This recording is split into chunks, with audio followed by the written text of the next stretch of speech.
Hello friends, आप सभी का स्वागत है क्वालिटी एजुकेशन के अपने इस प्लेटफॉर्म पर। अपनी पॉलिटी की इंडियन पॉलिटी की एमसीक्यू सीरीज चल रही थी, जिसमें मैंने आपको बताया था कि टोटल 300 सवाल होने वाले हैं। 200 सवाल मैं करा चुका हूं, जिसकी प्लेलिस्ट भी आपको बता दी गई है और पहले जो वीडियो है उसकी पीडीएफ भी है, वो टेलीग्राम पर डाल दी गई। अब इसका ये तीसरा वीडियो है। इस तीसरे वीडियो में 201 से लेकर 300 तक सवाल करने वाले हैं। ये जो है आपके सवाल में ले रहा हूँ, इस बार सवाल थोड़े से मीडियम लेवल से लेकर हार्ड लेवल के आने वाले। पिछली क्लास में मैंने आपको बताया कि इजी टू मीडियम है, इस बार मीडियम टू हार्ड आप इसको कह सकते हैं। थोड़ा सा हार्ड लेवल के सवाल भी इसमें मैंने इंक्लूड किए। तो ये आपके आरएस हो, पटवार हो, अभी आगे जो ईओआर एग्जाम है और भी कोई एग्जाम जहां पर भी पॉलिटी आती है, उन सब के लिए इंपॉर्टेंट रहने वाली है। ना केवल ये एमसीक्यू, बल्कि इसके पीछे जो मैं एक्सप्लेनेशन बताऊंगा, आपका कंसेप्ट क्लियर करूंगा, वो कंसेप्ट क्लियर करना बहुत जरूरी है। कंसेप्ट क्लियर होने के बाद आप पॉलिटी के कोई से भी सवाल बहुत अच्छे से कर सकते हैं। ठीक है, तो शुरुआत करते हैं। ये प्रश्न आपके एग्जाम के लिए बहुत इंपॉर्टेंट रहने वाले। करना कैसे है मैंने आपको बता दिया। सवाल आपके सामने यहां पर मैं दूंगा। आप पेन और कॉपी लेकर बैठिए। मेरे आंसर बताने से पहले आपको अपना आंसर लिख देना है कि इसका आंसर ये होगा। इससे होगा क्या? इससे ये होगा कि लास्ट जो 100 सवाल अभी मैं करवाने वाला हूं, आप अपनी जांच भी कर सकते हैं कि आपको पहले से कितने सवाल आ रहे थे। ठीक है ना? और लास्ट में आप मुझे कमेंट में लिखकर भी बता सकते हैं कि आपको इतने सवाल आ रहे हैं। आपकी जांच भी हो जाएगी, आपके लिए थोड़ा वीडियो इंटरेस्टिंग भी हो जाएगा। और कई बार बहुत छोटी छोटी मिस्टेक होती है और हमारा सवाल गलत हो जाता है। कई बार आपको लगता है ये तो सवाल आता है, लेकिन जब हम एमसीक्यू प्रैक्टिस करते हैं ना, थोड़ा सा सवाल घूमता है और सवाल गलत हो जाता है ना। एमसीक्यू प्रैक्टिस भी हम इसीलिए करा रहे हैं लास्ट टाइम पर, क्योंकि हमारा एग्जाम जो आने वाला है वो भी एमसीक्यू बेस्ड होगा, मल्टी चॉइस क्वेश्चन बेस्ड होगा। तो प्रैक्टिस भी हमें इसी तरीके से करनी है। अभी देखना, एक दो सवाल बहुत ट्रिकी आएंगे, जो आपको लगता है अच्छा आसान सा सवाल है, कर देते हैं, लेकिन वो सवाल गलत हो जाएगा। देखते हैं। पहला सवाल आपके सामने 201 नंबर का। 201 क्यों? क्योंकि पहले मैं 200 सवाल करवा चुका हूं और उसकी आप यहां पर जाके आप देख सकते हैं, प्लेलिस्ट में ये सारा का सारा बताया हुआ है। ठीक है, चलो शुरुआत करते हैं। राष्ट्रीय मानवाधिकार आयोग की हम बात कर रहे हैं। National human rights commission NHRC के अध्यक्ष और सदस्यों की नियुक्ति के लिए एक चयन समिति की सिफारिशों पर चयन सिफारिशों के ऊपर राष्ट्रपति द्वारा की जाती है। इसकी जो नियुक्ति, अध्यक्ष और सदस्य की नियुक्ति है, राष्ट्रपति के द्वारा की जाती है। एक चयन समिति की सिफारिश की जाती है। यहां से एक सवाल भी क्लियर हो गया कि अध्यक्ष और सदस्य की नियुक्ति किसके द्वारा होती है? राष्ट्रपति के द्वारा। निम्नलिखित में से कौन जो है वो चयन समिति में शामिल होते हैं? क्लियर हो गया सवाल। सवाल यह है कि जो एनएचआरसी है उसके अध्यक्ष और सदस्यों की जो नियुक्ति राष्ट्रपति करता है, लेकिन एक चयन समिति की सिफारिश करता है। उन चयन समिति में कौन कौन शामिल होते हैं? ऑप्शन दिए हुए, राज्यसभा का सभापति, लोकसभा में विपक्ष का नेता, केंद्रीय गृह मंत्री या प्रधानमंत्री। सही कूट का आपको प्रयोग करके सही उत्तर यहां पर चुनना है इनमें से। मेरे ख्याल से आपने अपना उत्तर दे दिया होगा। अगर मैं थोड़ा फास्ट चल रहा हूं तो पॉज करके उत्तर देना है, पर देना है, इससे ज्यादा इंटरेस्टिंग रहेगा। वो मैं इसका आंसर बताता हूं। क्या राज्यसभा का सभापति शामिल होता है? पहली बात तो 6 लोग शामिल होते हैं। 6 यहां पर व्यक्ति इसमें शामिल होंगे। वो 6 व्यक्ति कौन कौन होंगे? मैं आपको तरीका बताता हूं, इस तरीके से याद रखना ज्यादा आसान। 2 व्यक्ति जो होते हैं वो संसद से होंगे। वो सभापति नहीं होता है, वो राज्यसभा का उपसभापति होता है। कौन होगा? राज्यसभा का उपसभापति प्लस लोकसभा अध्यक्ष होगा। 2 व्यक्ति संसद से हो गए। 2 व्यक्ति विपक्ष का नेता हो गए। 2 व्यक्ति विपक्ष से होंगे, लोकसभा में विपक्ष का नेता प्लस राज्यसभा का विपक्ष का नेता। और 2 व्यक्ति सरकार से होंगे। सरकार में एक गृह मंत्री होता है, एक प्रधानमंत्री होता है। 2 व्यक्ति सरकार से, प्रधानमंत्री, गृह मंत्री, लोकसभा में विपक्ष का नेता, राज्यसभा का विपक्ष का नेता। तो दोनों यहां पर हो गए।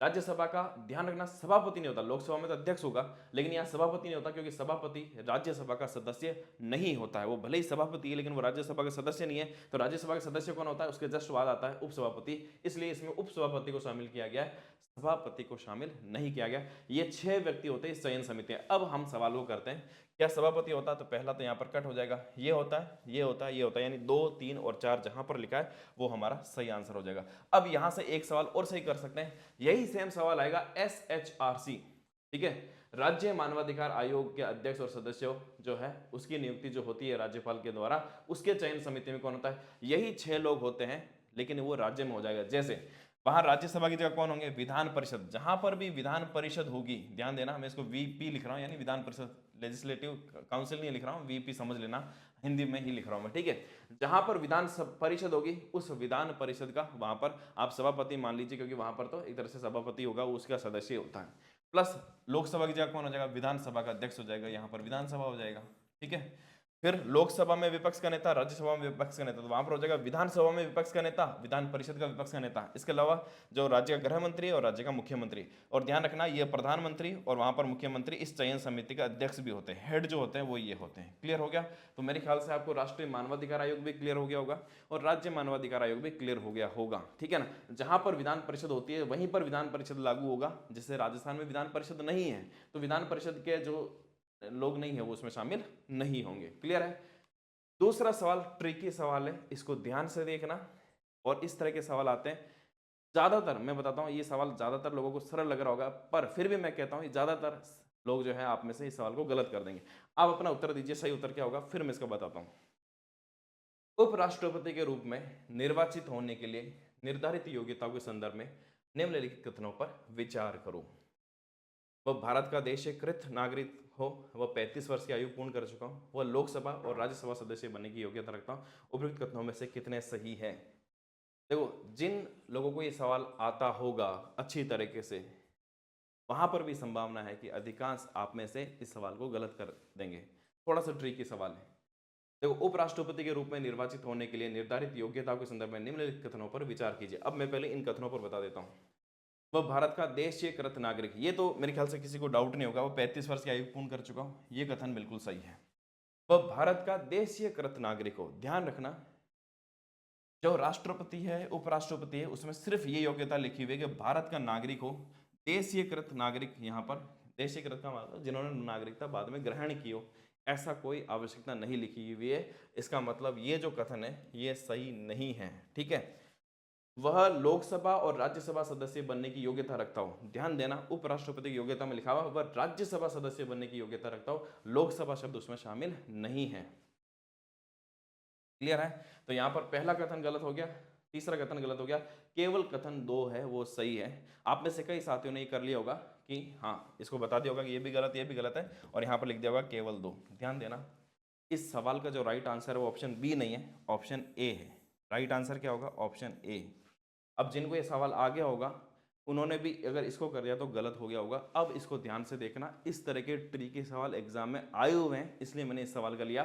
सवाल को हमने ध्यान से नहीं पढ़ा। सवाल क्या है एक्चुअल में? सवाल ये है, क्या लिखा? उपयुक्त कथनों में से कितने सही है? उपयुक्त कथन कितने? 3 है। 3 में से सही कितने? सही तो एक ही हुआ है। ध्यान रखना, कथन 2 सही है। कथन ये नहीं पूछ रहा कि उपयुक्त कथनों में से कौन सा कथन सही है। इसको समझ लेना, इस तरह के ट्रिकी सवाल पहले पूछे गए। अगर सवाल ये पूछा है कि उपयुक्त कथनों में से कौन सा सही है तो हम लिखते हैं केवल 2, और उस 2 को भी मैं ऐसे लिखता है ना, रोमन हमको मैं यहाँ पर ऐसे लिखता, ऐसे नहीं लिखा मैंने लिखा उपयुक्त कथनों में से कितने सही है, तो कथन तो एक ही सही है, इसलिए यहाँ पर केवल एक। कई बार आता हुआ सवाल भी हम इस तरह से गलत कर देते हैं अगर सही नहीं पढ़े, तो आगे से ध्यान रखना। मैंने इस तरह के काफी सवाल सेट किए, अब आपके सही हो जाएंगे, अब कोई डाउट नहीं है। तो एक तरह का ट्रिकी सवाल था कि कितने सही है ये हमें देखना था, तो इसका आंसर हो जाएगा केवल एक कथन सही है 3 में से। इस तरह के सवाल भी पूछे जा सकते हैं। आगे देखते हैं। भारत के नियंत्रक एवं महालेखा परीक्षक के संदर्भ में निम्नलिखित कथनों पर विचार कीजिए। कथन दिए हुए, फिर बाद में यही सवाल पूछा उपयुक्त कथनों में से कितने सही। कथन कितने सही वो बताना है, कौन सा सही है ये नहीं बताना है, ठीक है। पहला लिखा हुआ CAG भारतीय लेखा परीक्षण और लेखा विभाग का मुखिया होता है, ठीक बात है। फिर दूसरा लिखा हुआ है CAG को हटाने के लिए संसद की मंजूरी की आवश्यकता नहीं पड़ती है। मेरे ख्याल से आपको पता होगा, आवश्यकता पड़ती है, संसद की मंजूरी के बिना उसको नहीं हटा सकते हैं। राष्ट्रपति संघ और राज्य, राष्ट्रपति जो है संघ और राज्य की लेखाओं की लेखा परीक्षा के संदर्भ में CAG के कर्तव्य और शक्तियों को निर्धारित करता है। ये देखना जरूरी है, राष्ट्रपति नहीं करता है, संसद करती है। सही आंसर, ये कथन यहाँ पर गलत हो जाएगा क्योंकि संसद करती है, राष्ट्रपति नहीं करता है। क्लियर? राष्ट्रपति नहीं करता है, संसद करती है। तो इसमें ये कथन भी गलत है। कितने कथन सही है? केवल एक कथन सही है। देखो यहाँ से तो अगर आपको नहीं भी आता और वो ध्यान नहीं था तो भी एक से एक मिल गया तो हो जाता है कई बार, लेकिन इसमें केवल एक कथन सही है, तो सी ऑप्शन हो जाएगा ए राइट है। निम्नलिखित में से कौन सी लोकतंत्र की एक अनिवार्य विशेषता है? Question number 204। ये तो सिंपल सा सवाल है, सबको आ जाना चाहिए। लिखित संविधान, स्वतंत्र एवं निष्पक्ष चुनाव, सरकार की संसदीय प्रणाली, सरकार का गणतंत्रीय स्वरूप। लोकतंत्र की एक अनिवार्य विशेषता, तो ये चारों विशेषता जो है लोकतंत्र में हो सकती है, लेकिन अनिवार्य रूप से होनी ही चाहिए। जैसे लिखित संविधान, लोकतंत्र की अनिवार्य विशेषता। देखो कई लोकतंत्र ऐसे जिसमें जरूरी नहीं कि लिखित संविधान हो, पर वो लोकतंत्र है। जैसे ब्रिटेन का एग्जाम्पल आपने लिया है, ब्रिटेन में लिखित संविधान नहीं है पर वो लोकतंत्र तो है। तो लोकतंत्र होने के लिए लिखित संविधान होना जरूरी है क्या? नहीं। स्वतंत्र और निष्पक्ष चुनाव, सरकार की संसदीय प्रणाली, देखो सरकार की संसदीय प्रणाली पर अगर मैं बात करूं, जैसे अमेरिका है, लोकतंत्र तो है लेकिन संसदीय प्रणाली नहीं है। सरकार का गणतंत्र स्वरूप, फिर से हम ब्रिटेन के एग्जांपल देते हैं, लोकतंत्र तो है लेकिन यह गणतंत्र नहीं है। लेकिन लोकतंत्र में स्वतंत्र और निष्पक्ष चुनाव होना बहुत जरूरी है। जब तक स्वतंत्र और निष्पक्ष चुनाव नहीं है तो लोकतंत्र एक्चुअल में वो लोकतंत्र नहीं है। तो ये अनिवार्य शर्त है। ये आपको अगर आप देखोगे तो लिखित संविधान ब्रिटेन में नहीं है ना। संसदीय प्रणाली अगर आप देखोगे तो अमेरिका में नहीं है, अमेरिका का एग्जाम्पल हमारे सामने है। गणतंत्र स्वरूप की बात करें तो फिर से ब्रिटेन की बात कर सकते हैं, यहाँ पर नहीं है। तो ये अनिवार्य शर्तें नहीं है, लेकिन ये अनिवार्य शर्त है कि स्वतंत्र और निष्पक्ष चुनाव होने चाहिए। Option B is the right answer. अगला सवाल देखिए, क्वेश्चन नंबर 205। कथन एक लिखा हुआ, भारतीय निर्वाचन आयोग पंचायतों और नगर पालिकाओं के निर्वाचन के लिए जिम्मेदार है। कथन 2 लिखा हुआ, भारत के संविधान के अनुच्छेद 324 में यह प्रावधान है कि चुनाव के संचालन की जिम्मेदारी भारतीय निर्वाचन आयोग की है। सवाल क्या पूछ रहा है ये ध्यान से लास्ट में देखना, कौन सा सही है कौन सा सही नहीं है, ये कौन सा कथन सत्य है, इनमें से कौन सा कथन असत्य है। यहां पर जो वर्ड है ना, इसको कौन सा कथन, देखो सवाल क्या आ सकता है, कौन सा कथन सत्य है, कौन सा कथन सत्य है, कौन सा कथन सत्य नहीं है।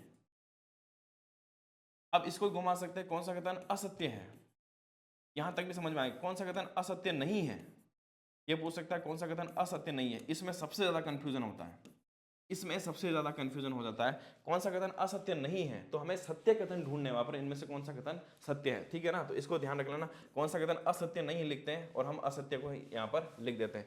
तो यहां से जो पूछ रहा है, कौन कौन सा कथन पूछ रहा है, उपयुक्त कथनों के संग कौन सा, है ना, कितने नहीं पूछ रहा, कौन सा पूछ रहा है, प्लस सही है पूछ रहा है, ये आपको ध्यान देना बहुत जरूरी है। इस तरह के ट्रिकी सवाल, भले ही 10 में से 1 सवाल आए 2 सवाल आए, लेकिन अगर वो गलत हो जाए, कई बार एक सवाल ही भारी पड़ जाता है, तो इसलिए इसको सही से देखना जरूरी है। अब देखते हैं दोनों कथनों को। भारतीय निर्वाचन आयोग पंचायत और नगर पालिका के निर्वाचन के लिए जिम्मेदार है या करवाता है? नहीं करवाता। कौन करवाता है? राज्य निर्वाचन आयोग करवाता है। हर राज्य का निर्वाचन आयोग है वो पंचायत और नगर पालिका चुनाव करवाएगा। राज्य निर्वाचन आयोग करवाता है, न कि केंद्रीय निर्वाचन या भारतीय निर्वाचन आयोग। सेकंड लिखा हुआ है कि भारत के संविधान के अनुच्छेद 324, बिल्कुल ये लिखा हुआ ये प्रावधान है कि चुनाव के निर्देशन नियंत्रण संचालन की जिम्मेदारी निर्वाचन आयोग की है। तो ये जो कथन है ये बिल्कुल सही है। तो कथन 2 सही है, कथन 1 गलत है, कथन 2 सही है, डी हमारा राइट आंसर हो जाएगा।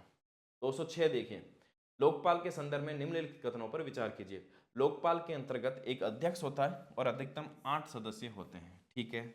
लोकपाल के 50% सदस्य जो है वो न्यायिक सेवा से होंगे, ठीक है। और प्रधानमंत्री और केंद्रीय मंत्रिमंडल के सदस्यों को लोकपाल के क्षेत्राधिकार से बाहर रखा गया है। ये बहुत इंपॉर्टेंट लाइन है, ये आपको पता होनी चाहिए। यहां से सवाल पूछा जा सकता है कि प्रधानमंत्री और मंत्रिमंडल इस लोकपाल के दायरे में आते हैं या नहीं आते हैं। देखो पहला कथन तो सही है, 1+8 होते हैं, ये आपको ध्यान में रखना है, 1+8 होते हैं। 50% सदस्य उनमें से न्यायिक सेवा से होंगे, ये भी बिल्कुल यहाँ पर सही है। और प्रधानमंत्री और केंद्रीय मंत्रिमंडल के सदस्य लोकपाल के क्षेत्राधिकार से बाहर है या नहीं है, तो ध्यान रखना बाहर नहीं है। बाहर रखा गया नहीं रखा गया है।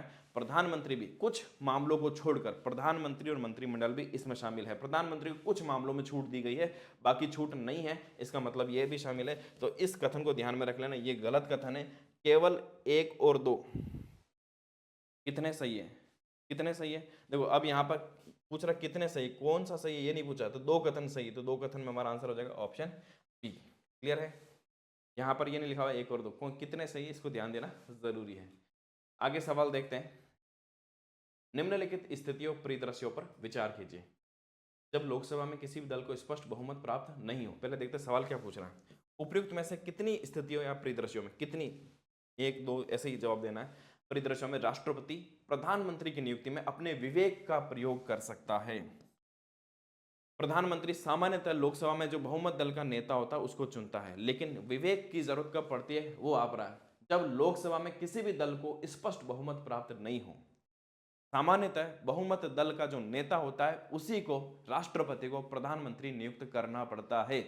लेकिन अगर ऐसी स्थिति आ जाए किसी भी दल को स्पष्ट बहुमत प्राप्त नहीं हो, तो बिल्कुल सही बात है, राष्ट्रपति अपने विवेक का प्रयोग करेगा। वहां पर राष्ट्रपति के पास नॉर्मली पावर्स ना के बराबर होती, नाम मात्र का वो वहां पर अध्यक्ष होता है। लेकिन जब लोकसभा में किसी को स्पष्ट बहुमत नहीं मिलता है, तब राष्ट्रपति के पास पावर आ जाती है, वो अपनी विवेकीय शक्ति का इस्तेमाल करता है कि किसको प्रधानमंत्री बनाना है। जब स्पष्ट बहुमत प्राप्त नहीं हो तो बिल्कुल सही बात है, वो अपने विवेक से किसी को प्रधानमंत्री नियुक्त कर सकता है। जैसे जिसके पास सबसे ज्यादा सीट है उसको कर सकता है, फिर बाद में उनको कहेगा कि आप बहुमत साबित करो। बहुमत तो साबित करना ही पड़ेगा, संसदीय प्रणाली में आपको बहुमत साबित करना पड़ेगा। लेकिन बहुमत न होते हुए भी जो पार्टी दावा करती है कि हमारी सबसे ज्यादा सीटें हैं, तो वहां पर राष्ट्रपति अपने विवेक का प्रयोग करेगा सामान्यतः कि वो किसको बनाए। तो जो सबसे ज्यादा, और देखते हैं जब पदासीन प्रधानमंत्री की मृत्यु हो जाए, ठीक है, और कोई स्पष्ट उत्तराधिकारी नहीं होता है, तब भी कर सकता है। मान लो कोई प्रधानमंत्री की मृत्यु हो गई किसी समय और उसके बाद कौन बनने वाला ये स्पष्ट नहीं हो रहा है, दिन बीते जा रहे हैं, तब राष्ट्रपति अपने विवेक का प्रयोग करके इस तरह का कर सकता है। हालांकि उस समय वो जो बहुमत दल है उन्हीं में से उसको चयन करता है, लेकिन अपनी इच्छा से यहां पर कर सकता है। जब लोकसभा निर्वाचन में किसी भी निर्वाचन पूर्व गठबंधन को, ध्यान देना यहां पर बात हो रही कि निर्वाचन पूर्व गठबंधन बना, उसको स्पष्ट बहुमत प्राप्त नहीं होता है। गठबंधन, अब यहां तो एक दल को भी नहीं मिला, अब गठबंधन को भी यहां पर स्पष्ट बहुमत नहीं हुआ निर्वाचन पूर्व, लेकिन उसकी सीटें सबसे ज्यादा, तो उसमें से वो कर सकता है। यहां पर भी वो अपने विवेक का प्रयोग कर सकता है। तो तीनों स्थितियों में अपने विवेक का प्रयोग कर सकता है। सही आंसर हो जाएगा सी। देखो यहां पर राष्ट्रपति के पास सामान्यतः इस तरह की विवेकीय शक्तियां नहीं होती है सामान्य स्थितियों में, लेकिन स्थितियां कुछ इस तरह की होती है कि सरकार कमजोर होती है। जब सरकार कमजोर होती है तो राष्ट्रपति की पावर बढ़ती है। सरकार कमजोर कब होती है? जब स्पष्ट बहुमत नहीं होता, तो कई बार अपनी विवेकीय शक्तियों का प्रयोग कर सकता है। क्लियर? आगे देखते हैं क्वेश्चन नंबर 208। राष्ट्रपति पर महाभियोग के संदर्भ में निम्नलिखित कथनों पर विचार कीजिए। सवाल वापस हुए, कितने कथन सही हैं? राष्ट्रपति पर संविधान में परिभाषित संविधान के उल्लंघन के आधार पर महाभियोग चलाया जा सकता है। किस आधार पर? तो एक ही आधार लिखा हुआ है, संविधान का अतिक्रमण या संविधान का उल्लंघन, वॉयलेशन ऑफ द कॉन्स्टिट्यूशन। इसी आधार पर चलाया जा सकता है। सिद्ध कदाचार या अक्षमता या उसके कोई नैतिक चरित्र या भ्रष्टाचार, ध्यान देना कोई ऐसा आधार नहीं लिखा हुआ है। अगर देखो मैंने यहाँ पर इन्वर्टेड कोमा लगाई है, अगर इन्वर्टेड कोमा लगा के ये लिख देते हैं, कई जगह ये आता है, दूसरे मेंबर्स पर लागू होता है, सिद्ध कदाचार व अक्षमता के आधार पर महाभियोग लगाया जा सकता है। अगर मैं इसको इन्वर्टेड कोमा में रखकर राष्ट्रपति के बारे में ये पूछता हूं क्या इस आधार पर लगाया जा सकता है, तो आपको एक बार देखने में लग सकता है कि हाँ इस आधार पर लगाया जा सकता है। नहीं, राष्ट्रपति के लिए संविधान में इस शब्द का उल्लेख नहीं है। किस शब्द का उल्लेख है? एक ही आधार बताया हुआ, वायलेशन ऑफ द कॉन्स्टिट्यूशन, यानी संविधान का उल्लंघन, संविधान का अतिक्रमण, ये वाला वर्ड नहीं लिखा हुआ, भ्रष्टाचार नहीं लिखा हुआ, कुछ नहीं लिखा हुआ, उसका नैतिक चरित्र है, कुछ नहीं लिखा हुआ है। सिर्फ यही आधार होना चाहिए कि उसने संविधान का उल्लंघन किया है।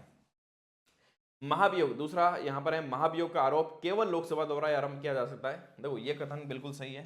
दूसरा कथन यहाँ पर गलत है, चाहे लोकसभा या राज्यसभा किसी से भी आरंभ कर सकते हैं। महाभियोग प्रस्ताव दोनों सदनों के कुल सदस्यों के 2/3 बहुमत से पारित होना चाहिए। ध्यान देना, इस कथन को ध्यान से पढ़िए, यहां पर भी मिस्टेक हो सकती है। महाभियोग प्रस्ताव दोनों सदनों के कुल सदस्यों के 2/3, दोनों सदनों के कुल सदस्य, दोनों सदनों के टोटल सदस्यों को जोड़कर 2/3 बहुमत, ऐसा नहीं है। दोनों सदनों से अलग अलग सदनों से, दोनों ही अलग अलग सदनों से 2/3 बहुमत से पारित होना चाहिए, तभी होगा, न कि कुल सदस्यों के बहुमत। इसलिए यहां पर यह कथन भी गलत है। केवल एक जो कथन है वही यहां पर सही होगा, ऑप्शन ए यहां पर राइट हो जाएगा। ठीक है, आगे देखो क्वेश्चन नंबर 209। निम्नलिखित कथनों पर विचार कीजिए और उपयुक्त कथनों में से कितने सही है। उसी तरह का प्रश्न है। उच्चतम न्यायालय के न्यायाधीशों की नियुक्ति राष्ट्रपति द्वारा की जाती है, ये तो आपको बिल्कुल सही बात है। उच्च न्यायालय के न्यायाधीशों की नियुक्ति संबंधित राज्य के राज्यपाल द्वारा की जाती है, ये भी आपको सही लग रहा होगा, पर ये सही नहीं है। उच्च न्यायालय के न्यायाधीशों की नियुक्ति भी राष्ट्रपति करते, इसलिए कथन गलत हो जाएगा। उच्चतम न्यायालय और उच्च न्यायालय दोनों के न्यायाधीशों को केवल राष्ट्रपति के आदेश द्वारा ही हटाया जा सकता है। ये कथन सही है या नहीं है, आप बताइए सही आंसर क्या होगा, फिर मैं बता रहा हूं इसका आंसर। देखो, क्या उच्चतम न्यायालय और उच्च न्यायालय को राष्ट्रपति का आदेश से हटाया जा सकता है? नहीं हटाया जा सकता। संसद में उसी रीति से हटाया जाएगा जिस रीति से राष्ट्रपति को हटाते हैं, यानी संसद के पास अधिकार है।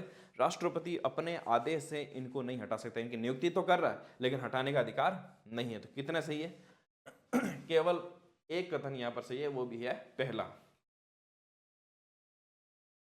आगे देखते हैं, किसी राज्य में राष्ट्रपति शासन के संदर्भ में निम्नलिखित पर विचार कीजिए। राष्ट्रपति, राज्य में राष्ट्रपति शासन, आर्टिकल 356 किसके तहत होता है? अनुच्छेद 356। उसके तहत क्या क्या परिणाम हो सकते हैं उस पर बात कर रहे हैं। संबंधित जैसे ही अनुच्छेद 356 लगेगा किसी राज्य में राष्ट्रपति शासन लगेगा तो क्या क्या हो सकता है? संबंधित राज्य के उच्च न्यायालय की शक्तियों में कमी। क्या उच्च न्यायालय की शक्तियों में कमी हो जाती है? गलत है, उच्च न्यायालय की शक्तियों में कोई भी कमी यहाँ पर नहीं होती है। राज्य मंत्रिपरिषद की बर्खास्तगी हो जाएगी। ये बिल्कुल सही है, राज्य मंत्रिपरिषद उस समय राष्ट्रपति शासन लगता है, मंत्रिपरिषद बर्खास्त हो जाएगा। राष्ट्रपति शासन का मतलब है कि उससे कि उस सरकार को बर्खास्त करना, तो मतलब ही यही है, ठीक है। अनुच्छेद 19 के तहत नागरिकों के मूल अधिकारों में कटौती हो जाती है। अनुच्छेद 19 के जो मूल अधिकार है वो कटौती, वो राष्ट्रीय आपातकाल में होता है। राज्य में राष्ट्रपति शासन लगने पर इस पर कोई इफेक्ट नहीं होता है, तो यहाँ पर ये भी गलत है। तो यहाँ पर देखने में तो लग रहा है कि कितने कौन से राष्ट्रपति शासन की घोषणा के परिणाम है, केवल दो नहीं है, केवल एक ही कथन है जो सही है। तो यहाँ पर दो नहीं लिखना, क्योंकि दो सही हो रहा है, इसलिए नहीं, यहाँ पर हमें केवल एक ही परिणाम निकलेगा, वो ये है इनमें से कि राज्य मंत्रिपरिषद की बर्खास्तगी हो जाए। तो जल्दबाजी में दो नहीं लिखना है, क्या लिखना है, केवल एक, ये हमारा राइट आंसर हो जाएगा, ठीक है।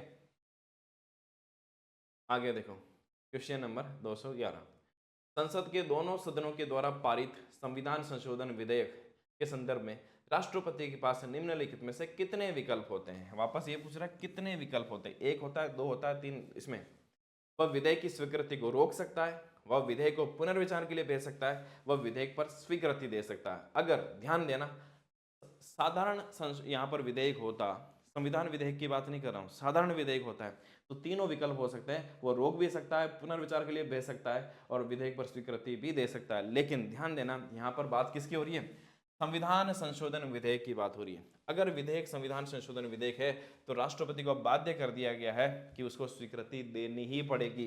तो सिर्फ एक ही ऑप्शन होता है कि वह स्वीकृति दे सकता है, वो न तो रोक सकता है न पुनर्विचार के लिए वापस भेज सकता है, क्योंकि विधेयक किस प्रकार का है, संविधान संशोधन विधेयक है। इसलिए यहाँ पर केवल एक बात सही है, यहाँ पर तीनों नहीं लिखना या तीन नहीं लिखना, केवल एक कथन ही यहाँ पर, कितने विकल्प है, केवल एक ही विकल्प जो है वो उसके पास रहता है। क्लियर। क्वेश्चन नंबर 212, भारतीय संविधान केवल सरकार के लोकतांत्रिक रूप की कल्पना या विचार नहीं करता, बल्कि एक लोकतांत्रिक समाज की भी कल्पना करता है। भारतीय समाज सिर्फ लोकतांत्रिक सरकार नहीं है, लोकतांत्रिक समाज भी होना चाहिए। क्यों, इसकी विचारधारा किस तरह की है, उसकी विचारधारा में न्याय है, स्वतंत्रता है, समानता है, भाईचारा, बिल्कुल बात सही, सारे के सारे हैं। इसलिए एक लोकतांत्रिक समाज के लिए सभी जरूरी है, न्याय भी जरूरी है, स्वतंत्रता भी, समानता भी और भाईचारा, चारों होने चाहिए। चारों आ रहा है ऑप्शन डी में, तो राइट आंसर हो जाएगा डी। ये तो आसान सा सवाल है, आगे बढ़ते हैं। क्वेश्चन नंबर 213, ध्यान से देखना, केंद्रीय सतर्कता आयोग सेंट्रल विजिलेंस कमीशन के सदस्यों के संदर्भ में निम्नलिखित कथनों पर विचार कीजिए। क्वेश्चन नंबर 213, देखिए क्या सही आंसर होगा। सीबीसी के सदस्यों की नियुक्ति राष्ट्रपति अपने हस्ताक्षर और मुद्रा सहित अधिपत्र के द्वारा करता है, ठीक है। सेकंड लिखा हुआ, सीबीसी के सदस्य 6 वर्ष की अवधि के लिए 70 वर्ष की आयु प्राप्त करने तक जो भी पहले हो पद पर बने रहते हैं। और तीसरा लिखा हुआ, राष्ट्रपति सिद्ध कदाचार्य अक्षमता, देखो यह वर्ड यहाँ पर आया, सिद्ध कदाचार्य अक्षमता के आधार पर सीबीसी के सदस्यों को हटा सकता है। तो देखो पहला सही है या नहीं है, तो सही है, सदस्यों की नियुक्ति जो राष्ट्रपति करता है। तीसरा भी सही है यहाँ पर, लेकिन दूसरे वाले में यहाँ पर हमें मिस्टेक दिख रही है। सीबीसी के सदस्यों की 6 वर्ष की अवधि के लिए 70 वर्ष की, देखो इसका आंसर मैं नहीं बता रहा हूँ, ये इंपॉर्टेंट है, आपको कमेंट में लिख के बताना। जिनको नहीं आ रहा वो कमेंट में एक बार देखना, ये कथन गलत है, ये मैंने आपको बता दिया, ये नहीं होगा। सही क्या होगा आप मुझे कमेंट में लिख के बताना, क्योंकि ये आना ही चाहिए। सीबीसी का जो कार्यकाल कितना होता है उनके सदस्यों का एक बार आपको पता होना चाहिए, आप मुझे कमेंट में लिखकर बताएंगे। मैं सिर्फ ये बता सकता हूँ कि 2 कथन इसमें सही है, सही इसका सही क्या होगा ये आपको कमेंट में बताना। जिनको नहीं आता वो लोग कमेंट में देखेंगे, मैं आपको वहां पर हर्ट दे दूंगा या फिर उसमें आंसर लिखूंगा, तो आपको यहाँ पर आंसर पता चल जाएगा। या फिर थोड़ी सी मेहनत करना, नहीं चले तो और किताब में जाकर ढूंढना कि इसका सही आंसर क्या होगा, लेकिन ये कथन यहाँ पर गलत है, ठीक है। आगे बढ़ते हैं, क्वेश्चन नंबर 214, ये हो गया ऑप्शन बी, यहाँ पर राइट हो गया हमारा।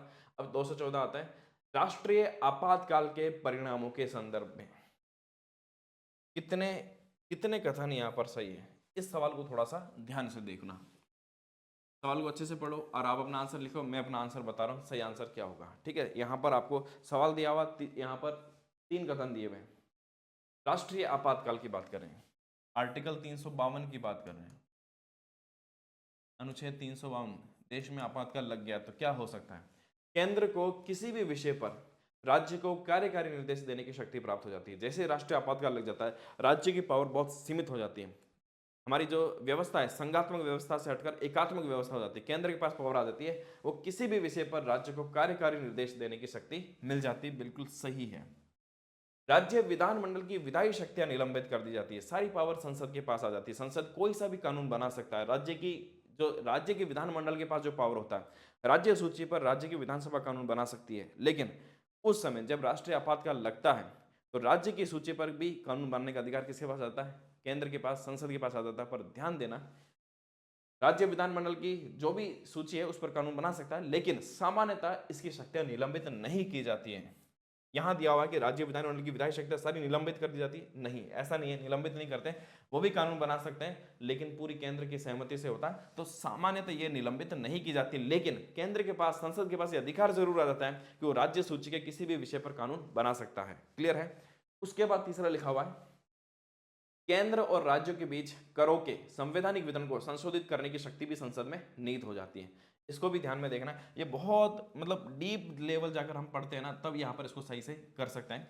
देखने में यह भी कथन सही लगता है कि जब राष्ट्रीय आपातकाल लगेगा तो करों के संवैधानिक वितरण को संशोधित करने की शक्ति भी संसद में निहित हो जाती है। ध्यान देना, यहाँ पर जो वर्ड है ना संसद, संसद नहीं होगा, यहाँ पर एक्चुअल वर्ड आना चाहिए। मैं यहाँ लिख देता हूँ, एक्चुअल वर्ड आना चाहिए राष्ट्रपति में निहित हो जाती है। जब देश में आपातकाल लगा हुआ है तो करों का वितरण, करों का संवैधानिक वितरण जो बात करते हैं अनुच्छेद 280 के तहत जो वित्त आयोग बताता है, या जो भी लिखा हुआ है कि ये कर राज्य लगाएगा, ये कर केंद्र लगाएगा, लेकिन उस वितरण में राष्ट्रपति, राष्ट्रपति का मतलब सीधा सीधा क्या है, इसको हम ये कह सकते हैं, राष्ट्रपति का मतलब सीधा सीधा केंद्र सरकार फिर ये तय करेगी भाई कौन सा कर राज्य को देना है, कौन सा कर नहीं देना है। आपातकाल के समय ऐसा कर सकते हैं राष्ट्रपति। हालांकि इसका अनुमोदन संसद से जरूरी है, लेकिन ये शक्ति संसद में नहीं आती, ये संसद राष्ट्रपति में ही दे दी जाती है। तो ये कथन भी यहाँ से क्या होता है, गलत हो जाता है। तो सवाल थोड़े से डीप लेवल के आ रहे हैं, लेकिन आप इस तरह के, इस लेवल के कंसेप्ट को समझ कर करेंगे ना। अब जब हम थ्योरी पढ़ते हैं तो सीधे सीधे लगता है कि तीनों सही है, इतना डीप में नहीं पढ़ पाते, लेकिन जब हम एमसीक्यू प्रैक्टिस करते हैं ना, तब पता चलता है कि हाँ, एक एक शब्द यहाँ पर चेंज करने से सवाल का उत्तर ही अलग हो जाता है। तो यहाँ पर दो कथन हमारे गलत हो जाते हैं और हमारा केवल एक जो है कथन यहाँ पर सही होगा, वो है पहला कथन। आगे देखते हैं, निम्नलिखित निगम या प्राधिकरण पर विचार कीजिए, भारतीय रिजर्व बैंक, खाद्य निगम, स्टेट बैंक, जीवन बीमा निगम। उपरोक्त में से कितनों की लेखा परीक्षा पूर्णतः और प्रत्यक्षतः भारत के नियंत्रक और महालेखा परीक्षक द्वारा की जाती है? केवल दो, केवल तीन, सभी चारों, या इनमें से कोई नहीं? देखो, सीएजी जो है कुछ निगमों की वैसे तो वो सरकार की जो है लेखा परीक्षा करता है, ठीक है, अकाउंटिंग ऑडिटिंग करता जो है वो सीएजी सरकार की करता है, लेकिन कुछ निगम की करता है। लेकिन कई निगम ऐसे जिनके वो उनके कंट्रोल में नहीं आता है, जिसमें रिजर्व बैंक भी शामिल है, स्टेट बैंक भी शामिल है, एलआईसी भी शामिल है, भारतीय निगम, ये चारों ऐसे हैं जिनमें इसमें वो नहीं आता। तो इसका आंसर हो जाएगा ऑप्शन सी, किसी की भी वो नहीं करता है। अगला सवाल, ये तो आसान सा सवाल है। संविधान के अंतर्गत भारतीय लोकतंत्र के आदर्शों को हम कहाँ देखते हैं? भारतीय लोकतंत्र के आदर्श प्रस्तावना में है, मूल अधिकार, नीति निश्चित तत्व, मूल कर्तव्य, सभी में है। लेकिन मूल अगर हम देखें तो मेन जो सारे आदर्श, न्याय, स्वतंत्रता, समता, बंधुता, ये सारा सारा हमें कहाँ देखने को मिलेगा? प्रस्तावना में। थोड़ा थोड़ा इनमें भी है, लेकिन मेन जो आदर्श दिखते हैं वो दिखते हैं प्रस्तावना में। आगे देखते हैं, भारतीय निर्वाचन आयोग, इलेक्शन कमीशन ऑफ इंडिया के स्वतंत्र और निष्पक्ष रूप से कार्य करने के लिए भारत के संविधान में निम्नलिखित प्रावधानों में से किन्हें शामिल किया गया है? अच्छा सवाल है, देखो इसको क्या होगा इसका आंसर। संविधान द्वारा निर्वाचन आयुक्तों की सेवानिवृत्ति के बाद सरकार में अन्य नियुक्तियों को प्रतिबंधित किया गया है। दूसरा लिखा हुआ, मुख्य निर्वाचन आयुक्त को उच्चतम न्यायालय के न्यायाधीश के समान और उन्हीं आधारों पर ही हटाया जा सकता है, जैसे उच्चतम न्यायालय के न्यायाधीश को हटाया जाता है, जैसे राष्ट्रपति को हटाया जाता है, उसी तरीके से हटा सकता है। बिल्कुल सही बात है ये, मुख्य निर्वाचन आयुक्त को आसानी से नहीं हटाया जा सकता, तभी इसकी स्वतंत्रता और निष्पक्षता शामिल होगी। इसके अलावा भारतीय संविधान में निर्वाचन आयोग के सदस्यों की पदावधि का उल्लेख किया गया है। संविधान में निर्वाचन आयोग के सदस्यों की पदावधि का उल्लेख किया गया है कि वो कितने अपने पद पर रहेंगे। तो यहाँ पर अगर बात करें तो थोड़ा सा ध्यान देने की जरूरत है। यहाँ पर बात की जा रही निर्वाचन आयोग के सदस्यों की, तो उनकी पदावधि का उल्लेख यहाँ पर नहीं है। मुख्य निर्वाचन आयुक्त कितने होगा वो लिखा हुआ है, लेकिन यहाँ पर यह बात नहीं है कि निर्वाचन आयोग के सदस्यों की पदावधि, इसका उल्लेख नहीं है। निर्वाचन आयुक्त की बात हो रही है यहाँ पर, मुख्य निर्वाचन आयुक्त की नहीं। सेवानिवृत्ति के बाद सरकार में अन्य नियुक्ति को प्रतिबंधित करता है, उनको भी नहीं किया गया। केवल एक कथन ही यहाँ पर सही है, मुख्य निर्वाचन आयुक्त का, कथन नंबर 2। कथन नंबर 2 नहीं, यहाँ पर लिखा हुआ, हाँ कथन में ही बात करेंगे। यहाँ पर कितने सही ये नहीं आ रहा है, तो केवल 2 फिर सही है। Option A is the right answer. आगे देखते क्वेश्चन नंबर 218, उच्च न्यायालय के संदर्भ में निम्नलिखित कथनों पर विचार कीजिए। अब बात यहाँ पर, तो यहाँ पर ये मिक्स सवाल चल रहे हैं और सारे सवाल थोड़े से लेंथी आ रहे हैं। आरएएस में, पटवार में आजकल इसी तरह के सवाल आते हैं, तो थोड़ा सा लेंथी सवाल, लेकिन इसको अच्छे से देखना। हर एक एक सवाल में एक एक कंसेप्ट यहाँ पर शामिल है, आपकी पॉलिटी के बहुत सारे कंसेप्ट यहाँ पर क्लियर हो जाएंगे। उच्च न्यायालय के संदर्भ में निम्नलिखित कथनों पर विचार कीजिए। पहला लिखा हुआ, उच्च न्यायालय के न्यायाधीशों के वेतन और पेंशन भारत की संचित निधि पर भारित होते हैं। उच्च न्यायालय के जो न्यायाधीश हैं उनको वेतन और पेंशन कौन देता है? यह लिखा कि भारत की संचित निधि से मिलता है। उच्च न्यायालय के न्यायाधीशों के वेतन और पेंशन संसद के द्वारा निर्धारित की जाती है। ये तो लिखा हुआ संसद के द्वारा निर्धारित की जाती है, ये कह रहा है इस पर भारित होते हैं। उपयुक्त कथनों के संदर्भ में निम्नलिखित में से कौन सा कथन सही है? देखो, पहली बात, उच्च न्यायालय के न्यायाधीशों के वेतन और पेंशन भारत की संचित निधि पर भारित होते, क्या कथन सही है? ये कथन गलत है, पूरी तरह से सही नहीं है। वेतन जो है वो राज्य सरकार देता है, लेकिन जो पेंशन है, इस कथन को ध्यान देना, ये राज्य की संचित निधि होती है। मैं डायरेक्ट राज्य सरकार नहीं कह सकते, वैसे सही आंसर तो होगा राज्य की संचित निधि। वेतन राज्य की संचित निधि से मिलता है और पेंशन जो है वो भारत की संचित निधि पर मिलता है। क्लियर है? तो यहाँ पर दोनों अलग अलग है। कई बार इस तरह का सवाल आता है कि वेतन और पेंशन, कई बार ये आता है कि वेतन और पेंशन राज्य की संचित निधि, नहीं, वेतन राज्य की संचित निधि से, पेंशन भारत की संचित निधि से दिया जाता है। ये कथन दोनों अलग अलग कथन है, फिर इस तरह से सही होंगे। ऐसा क्यों है? क्योंकि देखो, जिस राज्य में हाईकोर्ट का न्यायाधीश है वहां से तो उसको वेतन तो मिल जाएगा, लेकिन क्योंकि हाईकोर्ट के न्यायाधीश अलग अलग राज्यों में जाते रहते हैं, अलग अलग राज्यों में नियुक्ति हो सकती है, तो फिर जब रिटायर हो जाएगा तो पेंशन कौन सा राज्य देगा? इसलिए ये व्यवस्था नहीं की गई कि पेंशन राज्य देगी, पेंशन भारत की संचित निधि से मिलता है। लेकिन उनके वेतन और पेंशन निर्धारित कौन करता है? वो संसद ही करती है, इसलिए ये कथन यहाँ पर सही है। तो कथन एक सही नहीं है। यहाँ पर लिखा हुआ कथन एक और कथन दोनों सही है, यहाँ पर भी लिखा हुआ एक और दो दोनों सही है। ठीक है, तो यहाँ पर लिखा हुआ कि कथन एक सही नहीं है किंतु कथन दो सही है। ऑप्शन डी हमारा यहाँ पर राइट आंसर हो जाएगा। क्वेश्चन नंबर 219 देखिए, निम्नलिखित कथनों पर विचार कीजिए। क्या लिखा हुआ? पहला, जब लोकसभा अध्यक्ष को हटाने के लिए संकल्प विचाराधीन है तो अध्यक्ष पीठासीन नहीं रहता है। दूसरा लिखा हुआ, उसे लोकसभा में बोलने और उसकी कार्यवाही में भाग लेने का अधिकार होगा और हटाने की कार्यवाही के दौरान उसे मत देने का अधिकार भी होगा। कौन सा कथन सत्य है ये चुनना है। ठीक है, अब देखो, लोकसभा अध्यक्ष को हटाना है, उसके लिए संकल्प आ गया, तो क्या वो पीठासीन रहेगा? मतलब लोकसभा अध्यक्ष की सीट पर बैठेगा क्या? तो सीधा है कि वो पीठासीन नहीं रहेगा, उस समय वो खुद चेयरमैन नहीं रहेगा। तो ये कथन तो बिल्कुल सही है। अब उससे लोकसभा में बोलने और उसकी कार्यों में भाग लेने का अधिकार हो गया क्या? ये कथन भी सही है। भले ही उसको हटाने का यहाँ पर प्रस्ताव आ गया है, लेकिन उसको बोलने, सदस्य के तौर पर उसको बोलने और उसकी कार्यों में भाग लेने का अधिकार होगा। क्या वो मत दे सकता है? मत भी दे सकता है सदस्य के रूप में, लेकिन ध्यान देना, जब वो लोकसभा अध्यक्ष के रूप में जो निर्णायक मत देता है वो निर्णायक मत नहीं दे सकता है, लेकिन सामान्य स्थिति में उसको मत देने का अधिकार है।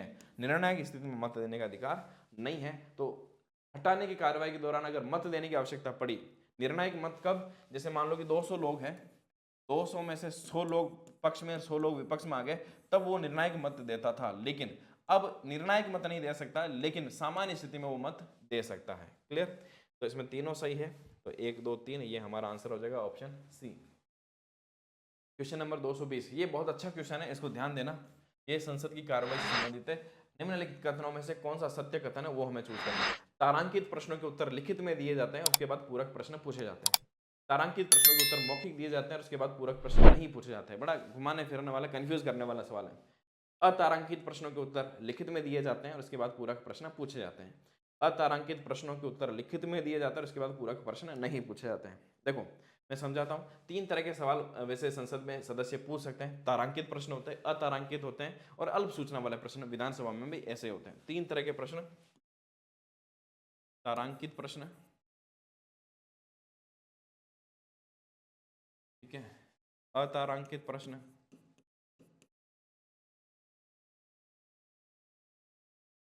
और अल्प सूचना वाले प्रश्न।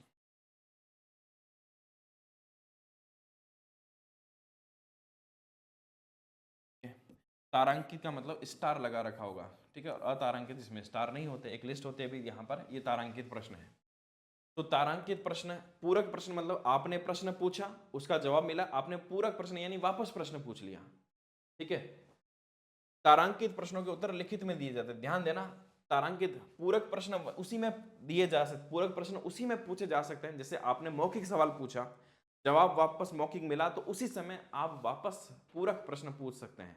लेकिन अगर आपको जवाब ऐसा मिल रहा है कि आपने प्रश्न पूछा, उसके बाद कुछ टाइम बाद आपको लिखित में उत्तर दिया जाएगा, जब लिखित में दिया जाता है तब वापस पूरक प्रश्न पूछने का अधिकार नहीं होता है। अब देखो याद रखने का बता देता हूं, इस तरह से याद रख लेना भी, तारांकित प्रश्न, स्टार क्वेश्चन, यहाँ पर स्टार लगाओ, स्टार मतलब कुछ स्पेशल है, तो कुछ स्पेशल है तो वहां पर मौखिक, वहां पर प्रश्न पूछा जाएगा। लिखित तो चलो आराम से बाद में दे देंगे, ये स्टार वाला जिसमें हाथों हाथ पूछना है, हाथों हाथ वापस सवाल जवाब करते रहना, तो वो मौखिक में ही संभव है, तो ये थोड़े स्टार लेवल के क्वेश्चन है, तो इस तरह से याद रखना भाई। तारांकित प्रश्न जो होते हैं, हाथों हाथ सवाल पूछेंगे, हाथों हाथ जवाब चाहेंगे और हाथों हाथ वापस पूरक प्रश्न भी पूछ सकते हैं। तो जो तारांकित प्रश्न होते हैं वो मौखिक रूप से पूछे जाते हैं, और मौखिक रूप से पूछने पर वापस जवाब भी मौखिक रूप से ही दिए जाते हैं, और उस पर पूरक प्रश्न भी पूछे जा सकते हैं। मौखिक होता है और इसमें पूरक प्रश्न भी पूछे जा सकते हैं। अतारांकित, जिसमें कोई तारा नहीं लगा हुआ, स्टार नहीं लगा हुआ, वो लिखित में होंगे, आराम से आपको दे देंगे, तो वो लिखित में आप प्रश्न पूछेंगे, लिखित में ही आपको जवाब मिलेगा, और जब लिखित में जवाब मिल गया वो बाद में मिलता है उस समय, क्योंकि उस समय वापस वो उपस्थित रहे नहीं रहे, तो पूरक प्रश्न इसमें नहीं पूछे जा सकते हैं, इसमें पूरक प्रश्न नहीं पूछे जा सकते हैं। ये दोनों याद रखना, ये तो अलग है। अल्प सूचना वाले प्रश्न, ऐसे कुछ प्रश्न हैं, ये बहुत पहले आपको देने पड़ते हैं विधानसभा के दौरान, उसके अध्यक्ष को, लोकसभा के दौरान अध्यक्ष को, ठीक है। अल्प सूचना वाले प्रश्न जो कम से कम 10 दिन के नोटिस पर ये पूछा जा सकता है, ठीक है, ये बहुत पहले दे दिए जाते हैं। क्लियर है? तो यहाँ पर देखो, तारांकित प्रश्नों के उत्तर लिखित में दिए जाते हैं, गलत हो गया यह तो। तारांकित प्रश्नों के उत्तर मौखिक दिए जाते हैं, यहां तक तो ठीक है। इसके बाद पूरक प्रश्न नहीं पूछे जाते, नहीं पूरक प्रश्न पूछे जा सकते, इसलिए ये भी गलत हो गया। अतारांकित प्रश्नों के उत्तर लिखित में दिए जाते हैं, ये बात ठीक है। और इसके बाद पूरक प्रश्न पूछे जाते हैं, नहीं पूछे जा सकते हैं, लिखित वाले में पूरक प्रश्न नहीं पूछे जा सकते हैं, तो 3 गलत कर दिए। चौथा में क्या लिखा? अतारांकित प्रश्नों के उत्तर लिखित में दिए जाते हैं, सही बात है, और इसके बाद पूरक प्रश्न नहीं पूछे जाते हैं, ये भी सही बात है। दोनों लाइनें यहाँ पर सही होनी चाहिए, तब हमारा सही आंसर होगा ऑप्शन डी, यहाँ पर राइट आंसर हो जाएगा। क्लियर है? इसको ध्यान में रख लेना, ये सवाल कई बार एग्जाम में पूछा गया है, तारांकित, अतारांकित, उसके बाद किसमें मौखिक, तारांकित प्रश्न स्टार हो, जिसमें स्टार लगा होता है उसमें मौखिक सवाल पूछेगा, वापस जवाब भी मौखिक मिलेगा, पूरक प्रश्न भी पूछ सकता है। अतारांकित होगा तो वो लिखित में देना होगा उसको, जो लिखित में दे रहा है उसमें तारा नहीं होता, इसलिए अतारांकित प्रश्न हो गए। तो लिखित में जाता है, जवाब भी लिखित में आता है, पूरक प्रश्न नहीं पूछे जा सकते। क्लियर है? ये दोनों स्थिति याद रखना। क्वेश्चन नंबर 221 में आ जाओ, क्या लिखा हुआ है? राष्ट्रपति निम्नलिखित में से कौन सी शक्ति के तहत साहित्य, विज्ञान, कला व समाज सेवा से जुड़े अथवा जानकार व्यक्तियों में से 12 सदस्यों को राज्यसभा के लिए मनोनीत करता है? राज्यसभा के लिए मनोनीत कितने सदस्यों करता है? 12 सदस्यों को क्या करता है? मनोनीत करता है। वैसे 4 ही क्षेत्र होते हैं, यहाँ एक जैसे सचिन तेंदुलकर का एग्जांपल आए तो जानकार व्यक्तियों का भी लिख दिया, लेकिन 4 क्षेत्र होते हैं। कौन से? साहित्य, विज्ञान, कला और समाज सेवा। इसको भी आसानी से याद रखना। 3 तो जैसे हम नॉर्मली सब्जेक्ट पढ़ते हैं, जैसे विज्ञान सब्जेक्ट पढ़ते हैं, कला पढ़ते हैं, साहित्य पढ़ते हैं। चौथा इसमें समाज सेवा के लोगों को, वो किस तरह की शक्ति होती है, उसकी कार्यकारी शक्ति, उसकी विधायी शक्ति, उसकी वित्तीय शक्ति या उसकी असाधारण शक्ति। जो कार्यकारी शक्ति में ज्यादातर वो आते हैं जिसमें वो किसी की नियुक्ति कर रहा है ना, कार्यपालिका में या किसी भी तरह की नियुक्ति कर रहा है, वो कार्यकारी शक्ति में आ जाता है। संसद से जुड़ी हुई शक्ति कोई भी आती है वो विधायी शक्ति में आती है। यहाँ संसद में या राज्यसभा में नियुक्त कर रहा है, संसद से जुड़ी हुई शक्ति, इसलिए कैसी शक्ति हो जाएगी? विधायी शक्ति होती है। वित्तीय शक्ति, कोई भी वित्तीय संबंधित मामला हो, जैसे वित्त आयोग का गठन करना हो, तो वित्तीय शक्ति में आ जाता है ना। उसकी जो निधि होती है उस पर कंट्रोल होता है, ठीक है, आकस्मिक निधि है उसमें, तो यहाँ पर वित्तीय शक्ति उसमें आ जाता है। असाधारण शक्ति या उसकी विवेक की शक्ति अलग चीज है। आंसर हो जाएगा ऑप्शन बी। 222वां सवाल, किस वर्ष तक भारत में एक पार्टी का प्रभुत्व होता है? ये एक फैक्चुअल सवाल है। वन पार्टी सिस्टम भारत में लगभग चल रहा था एक तरह से। किस साल तक? 1971, 77, 62, 67। ये एक फैक्चुअल सवाल है जो परीक्षा में आया हुआ था, यहाँ पर ले लिया गया। शुरुआत में आज़ादी के बाद एक ही पार्टी का प्रभुत्व रहा, एक ही पार्टी की सरकार रही। हालांकि दूसरे पार्टियां भी मौजूद थी, दूसरे पार्टियों के सांसद भी चुनकर आते थे, लेकिन सरकार एक ही पार्टी की बनती थी। केंद्र की बात हो रही है, भारत में बात हो रही है, किसी एक पर्टिकुलर राज्य में नहीं, क्योंकि राज्य में तो हम बात करेंगे 1967 में केरला में कांग्रेस की सरकार हट चुकी थी। अगर हम देश में बात करें, केंद्र में बात करें, तो आप देखेंगे कि 1964 1964 तक तो पंडित जवाहरलाल नेहरू देश के प्रधानमंत्री थे और वो कांग्रेस पार्टी से थे। उसके बाद लाल बहादुर शास्त्री प्रधानमंत्री बनते हैं, वो भी कांग्रेस के थे। उसके बाद इंदिरा गांधी प्रधानमंत्री बनती है, और इंदिरा गांधी जो है 1977 तक देश की प्रधानमंत्री रहती है। उसके बाद 1977 में चुनाव होते हैं, और मोरारजी देसाई जो है वो देश के प्रधानमंत्री बनते हैं। मोरारजी देसाई खुद भी कांग्रेस पार्टी से रहे हुए थे, लेकिन उस समय वो कांग्रेस से हटकर एक नई पार्टी का गठन होता है, जनता पार्टी का गठन होता है, और जनता पार्टी से सरकार बनती है। उसके बाद 1977 में जनता पार्टी आ जाती है, और वहां से कांग्रेस का शासन एक तरह से अंत होता है कुछ समय के लिए। तो एक पार्टी का प्रभुत्व हम कह सकते हैं 1977 में एक तरह से समाप्त हो जाता है। 62 नहीं होगा, 67 नहीं होगा, 71 नहीं होगा। 71 में से फिर से चुनकर आती है श्रीमती इंदिरा गांधी। 67 में भी जो चुनाव होता है तो वो जीत जाती है। आगे देखो, मंडल आयोग जो रिपोर्ट है वो किससे संबंधित है? अन्य पिछड़े वर्गों से, अनुसूचित जनजातियों से, अल्पसंख्यकों से या अनुसूचित जातियों से। तो मंडल आयोग का मेरे ख्याल से सबको पता होगा, ये अन्य पिछड़े वर्गों से संबंधित है। कुछ फैक्ट्स यहाँ पर मैं बता देता हूँ। अन्य पिछड़ा वर्ग आयोग से संबंधित जो पहली बार आयोग बना था ये 1953 में बना था, और उसके प्रथम अध्यक्ष, पिछड़े वर्ग के प्रथम अध्यक्ष कौन थे? ये परीक्षा में सवाल आया हुआ है। तो काका कालेलकर इसके अध्यक्ष थे। इसको काका कालेलकर आयोग भी कहा जाता है। 1953 में पहली बार प्रथम पिछड़ा वर्ग आयोग बनता है, उसके अध्यक्ष थे काका कालेलकर। उसके बाद 1979 में दूसरा बनता है जिसके अध्यक्ष थे बीपी मंडल, ब्रिजेश्वरी प्रसाद मंडल। उन्हीं के नाम से था ये मंडल आयोग, अन्य पिछड़ा वर्ग। 1980 में ये अपनी रिपोर्ट देते हैं। इसकी रिपोर्ट कब देते हैं? 1980 में देते हैं, ठीक है। 1980 में ये अपनी रिपोर्ट दे देते हैं। 1979 में यहाँ पर क्योंकि मोरारजी देसाई की सरकार थी, उन्होंने इनको गठन किया, लेकिन 1980 तक आते आते मोरारजी देसाई की सरकार गिर जाती है, सरकार कांग्रेस की आ जाती है, इसलिए इस पर कोई ध्यान दिया नहीं जाता है। 80 से लेकर 89 तक कांग्रेस की सरकार जाती है, तो इस पर कोई ध्यान देता नहीं। और 1990 में जाकर इस रिपोर्ट को लागू भी कर दिया जाता है। जब वीपी सिंह की सरकार थी, इसको लागू कर दिया जाता है वीपी सिंह सरकार के द्वारा, ठीक है।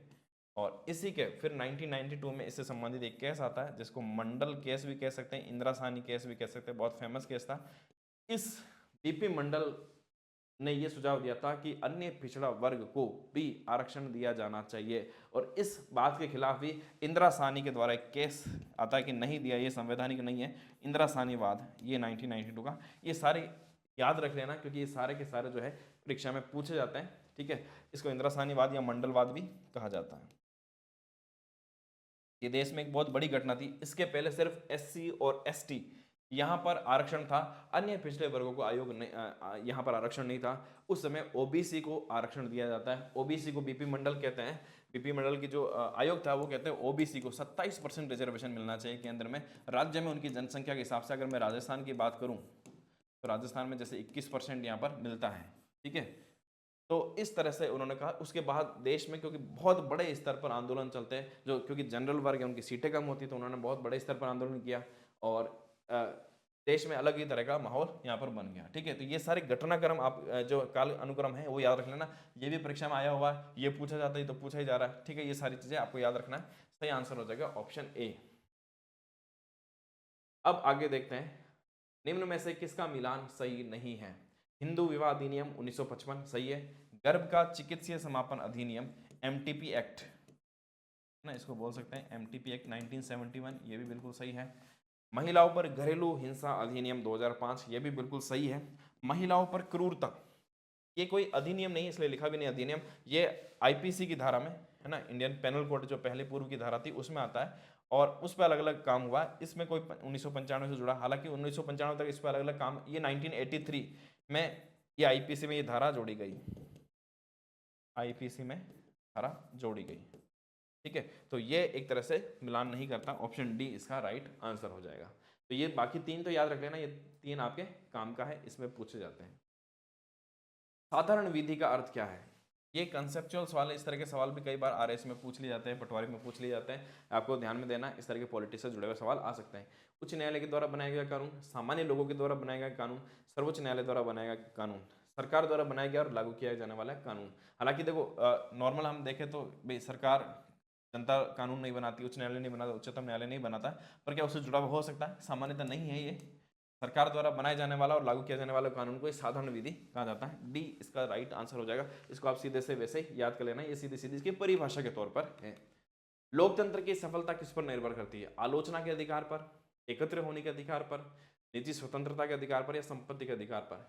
देखो, एकत्र होना या निजी स्वतंत्रता मिलना या संपत्ति का अधिकार मिलना लोकतंत्र की सफलता की गारंटी नहीं है। लेकिन अगर आपको बोलने की आजादी है, आलोचना, सरकार की आलोचना करने की भी आपको आज़ादी है, तब हम मान सकते हैं कि लोकतंत्र वहाँ पर सफल है। तो जहाँ सच्चा लोकतंत्र है वहाँ पर आलोचना का अधिकार भी होना चाहिए। वहाँ की लोकतंत्र नहीं है, वहाँ पर एकत्र होने का अधिकार हो सकता है, निजी स्वतंत्रता मिल सकती है, संपत्ति का अधिकार मिल सकता है, पर इसमें गारंटी नहीं कि इससे आपको लोकतंत्र मिल जाएगा। लेकिन अगर आलोचना करने का, जैसे आप चाइना में देख लीजिए, उत्तर कोरिया में देख लीजिए, वहाँ सरकार की आलोचना करने का अधिकार होता है क्या? रातों रात गायब हो जाते हैं।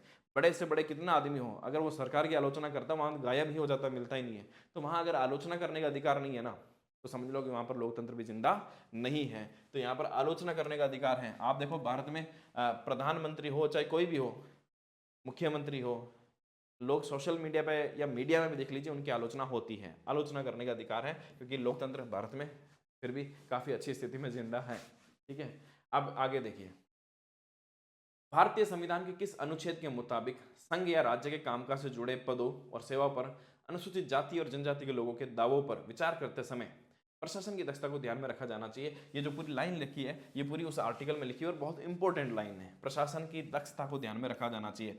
एससी और एसटी को रिजर्वेशन मिला हुआ है, आरक्षण मिला हुआ है ना। भाग 16 में ये बात लिखी हुई है, भाग 16 में ये बात लिखी हुई है, कुछ वर्गों के बारे में विशेष उपबंध, ये भाग 16 में लिखा हुआ है। वहां पर अनुसूचित जाति और जनजाति को जो लोकसभा विधानसभा में जो आरक्षण है, अनुच्छेद 330 लोकसभा में आरक्षण, अनुच्छेद 332 विधानसभा में आरक्षण, इनके बारे में लिखा हुआ है एससी और एसटी। इसी तरह से एक आर्टिकल है 331 और 333, तो एंग्लो इंडियन के बारे में था, वो तो समाप्त हो ही गया। एक यहाँ पर आर्टिकल है 335, उसमें एक बात लिखी हुई है, वो ये लिखी हुई है कि अनुसूचित जाति और जनजाति को भले ही आरक्षण दिया हुआ है, लेकिन वो इन लोगों के दावों पर विचार करते समय प्रशासन की दक्षता को भी जरूर ध्यान में रखा जाना चाहिए। जैसे अब आपने नौकरियों की मैं बात करता हूं, प्रशासन की दक्षता की अगर मैं एक एग्जांपल दूं आपको, जैसे कई बार अब आप देखिए, जैसे मान लो कोई भी नौकरी में एससी और एसटी की सीटें हैं, लेकिन वहां पर आरपीएससी या बिजनेस बोर्ड ने निश्चित कर दिया 40% से कम को हम शामिल नहीं करेंगे। ठीक है, मिनिमम क्राइटेरिया 40% या ज़्यादा एससी एसटी के लिए छूट दे सकते हैं 35%। लेकिन अगर आपके 35% भी नहीं आ रहे हैं तो हम आपको शामिल नहीं करेंगे, भले ही आपकी सीट खाली रह जाए। मान लो कि एससी या एसटी की 100 सीट है, ठीक है, और 50 लोग ही 35% को पार कर पाए, तो भले ही 50 सीटें खाली रह जाएंगी, तो वहां पर वो दावा नहीं कर सकते कि हमारी 50 सीटें खाली, हमें लो। प्रशासन की दक्षता को बनाए रखने के लिए एक न्यूनतम निर्धारित मापदंड यहाँ पर किया जा सकता है, ये संविधान में लिखा हुआ है। तो अनुच्छेद 335 में इस तरह का वर्णन है। ठीक है, अनुच्छेद 335 इसका राइट आंसर हो जाएगा। आगे देखते हैं, निम्नलिखित में से कौन सा विषय केंद्रीय सूची में नहीं है? देखो, 7वीं जो अनुसूची है इससे संबंधित है शक्तियों के विभाजन। इसमें 3 तरह की सूची है, कौन कौन सी है? केंद्रीय सूची, तो इसको संघ सूची या केंद्रीय सूची हम लिख सकते हैं। संघ सूची, राज्य सूची, इसको नोट कर लेना, ये इंपॉर्टेंट है, राज्य सूची और समवर्ती सूची। क्लियर? कितने कितने विषय वर्तमान में कितने हैं? ठीक है, मूल रूप से कितने हैं? तो मूल रूप से आपको पता है कि 97, 66 और 47 थे। ठीक है, अभी वर्तमान में कितने हैं? तो सबको याद है कि 161, 52 पर ध्यान देना, ये चेंज हो गया है, अभी 161, 52 नहीं है। बीच में जो आपको 161, 52 याद कराया था वो अब चेंज हो गया है। 161, 52 कई जगह तो आपको यही मिलेगा नेट पे बुक्स में, लेकिन अब चेंज हो गया, इसको आप याद रखेंगे। 2 इसमें कम हो गए, 2 आप इसमें कम कर दो, ये एज इट इज़ हैं। तो वर्तमान में ये स्थिति है, मूल रूप से ये स्थिति थी। ठीक है, आपको मूल याद होना चाहिए, वर्तमान याद होना चाहिए। मूल रूप से 97, 66, 47 विषय, मतलब 97 विषयों पर कानून केंद्र बना सकता है, 66 विषय ऐसे हैं जिस पर राज्य कानून बना सकता है, 47 विषय ऐसे जिस पर दोनों ही कानून बना सकते हैं। ठीक है ना, लेकिन वर्तमान में इसमें 98 विषय, इसमें 59 विषय, इसमें 52 विषय, इसको ध्यान में रखना। अभी 161, 52 नहीं है। क्लियर है? इसमें कह रहा है कि कौन सा विषय केंद्रीय सूची में नहीं है? जनगणना बिल्कुल है, जनगणना केंद्र में आता है, बैंकिंग केंद्र में आता है, विदेशी ऋण भी केंद्र में आता है, मजदूर संगठन जो है वो समवर्ती सूची का विषय आता है। कोई भी ट्रेड यूनियन, किसी भी तरह का यूनियन जो है उसमें कोई तरह का कानून बनाना है तो समवर्ती सूची में आता है। केंद्र और राज्य दोनों कानून बना सकते हैं, ये इसका राइट आंसर हो जाएगा। मजदूर संगठन इसमें नहीं आता है। संघ सूची, राज्य सूची और समवर्ती सूची में सभी विधायी मुद्दे शामिल है। फिर भी कोई ऐसी मद हो सकती है जिसका उल्लेख किसी में भी नहीं हो, उस मद पर कानून कौन बनाएगा? उसको हम कह सकते हैं अवशिष्ट विषय। क्या कहते हैं? अवशिष्ट विषय। और अवशिष्ट विषय पर कानून बनाने का अधिकार किसके पास है? केवल संसद के पास है। राज्य उस पर कानून नहीं बना सकता, या दोनों उस पर कानून नहीं बना सकते, केवल संसद बना सकती है। हमारे संविधान में आर्थिक आयोजना जो है वो किस में शामिल है? तो आर्थिक आयोजना केंद्र भी बना सकती है, राज्य बना सकती है, इसलिए किस में शामिल है? ऑप्शन सी, समवर्ती सूची में शामिल है।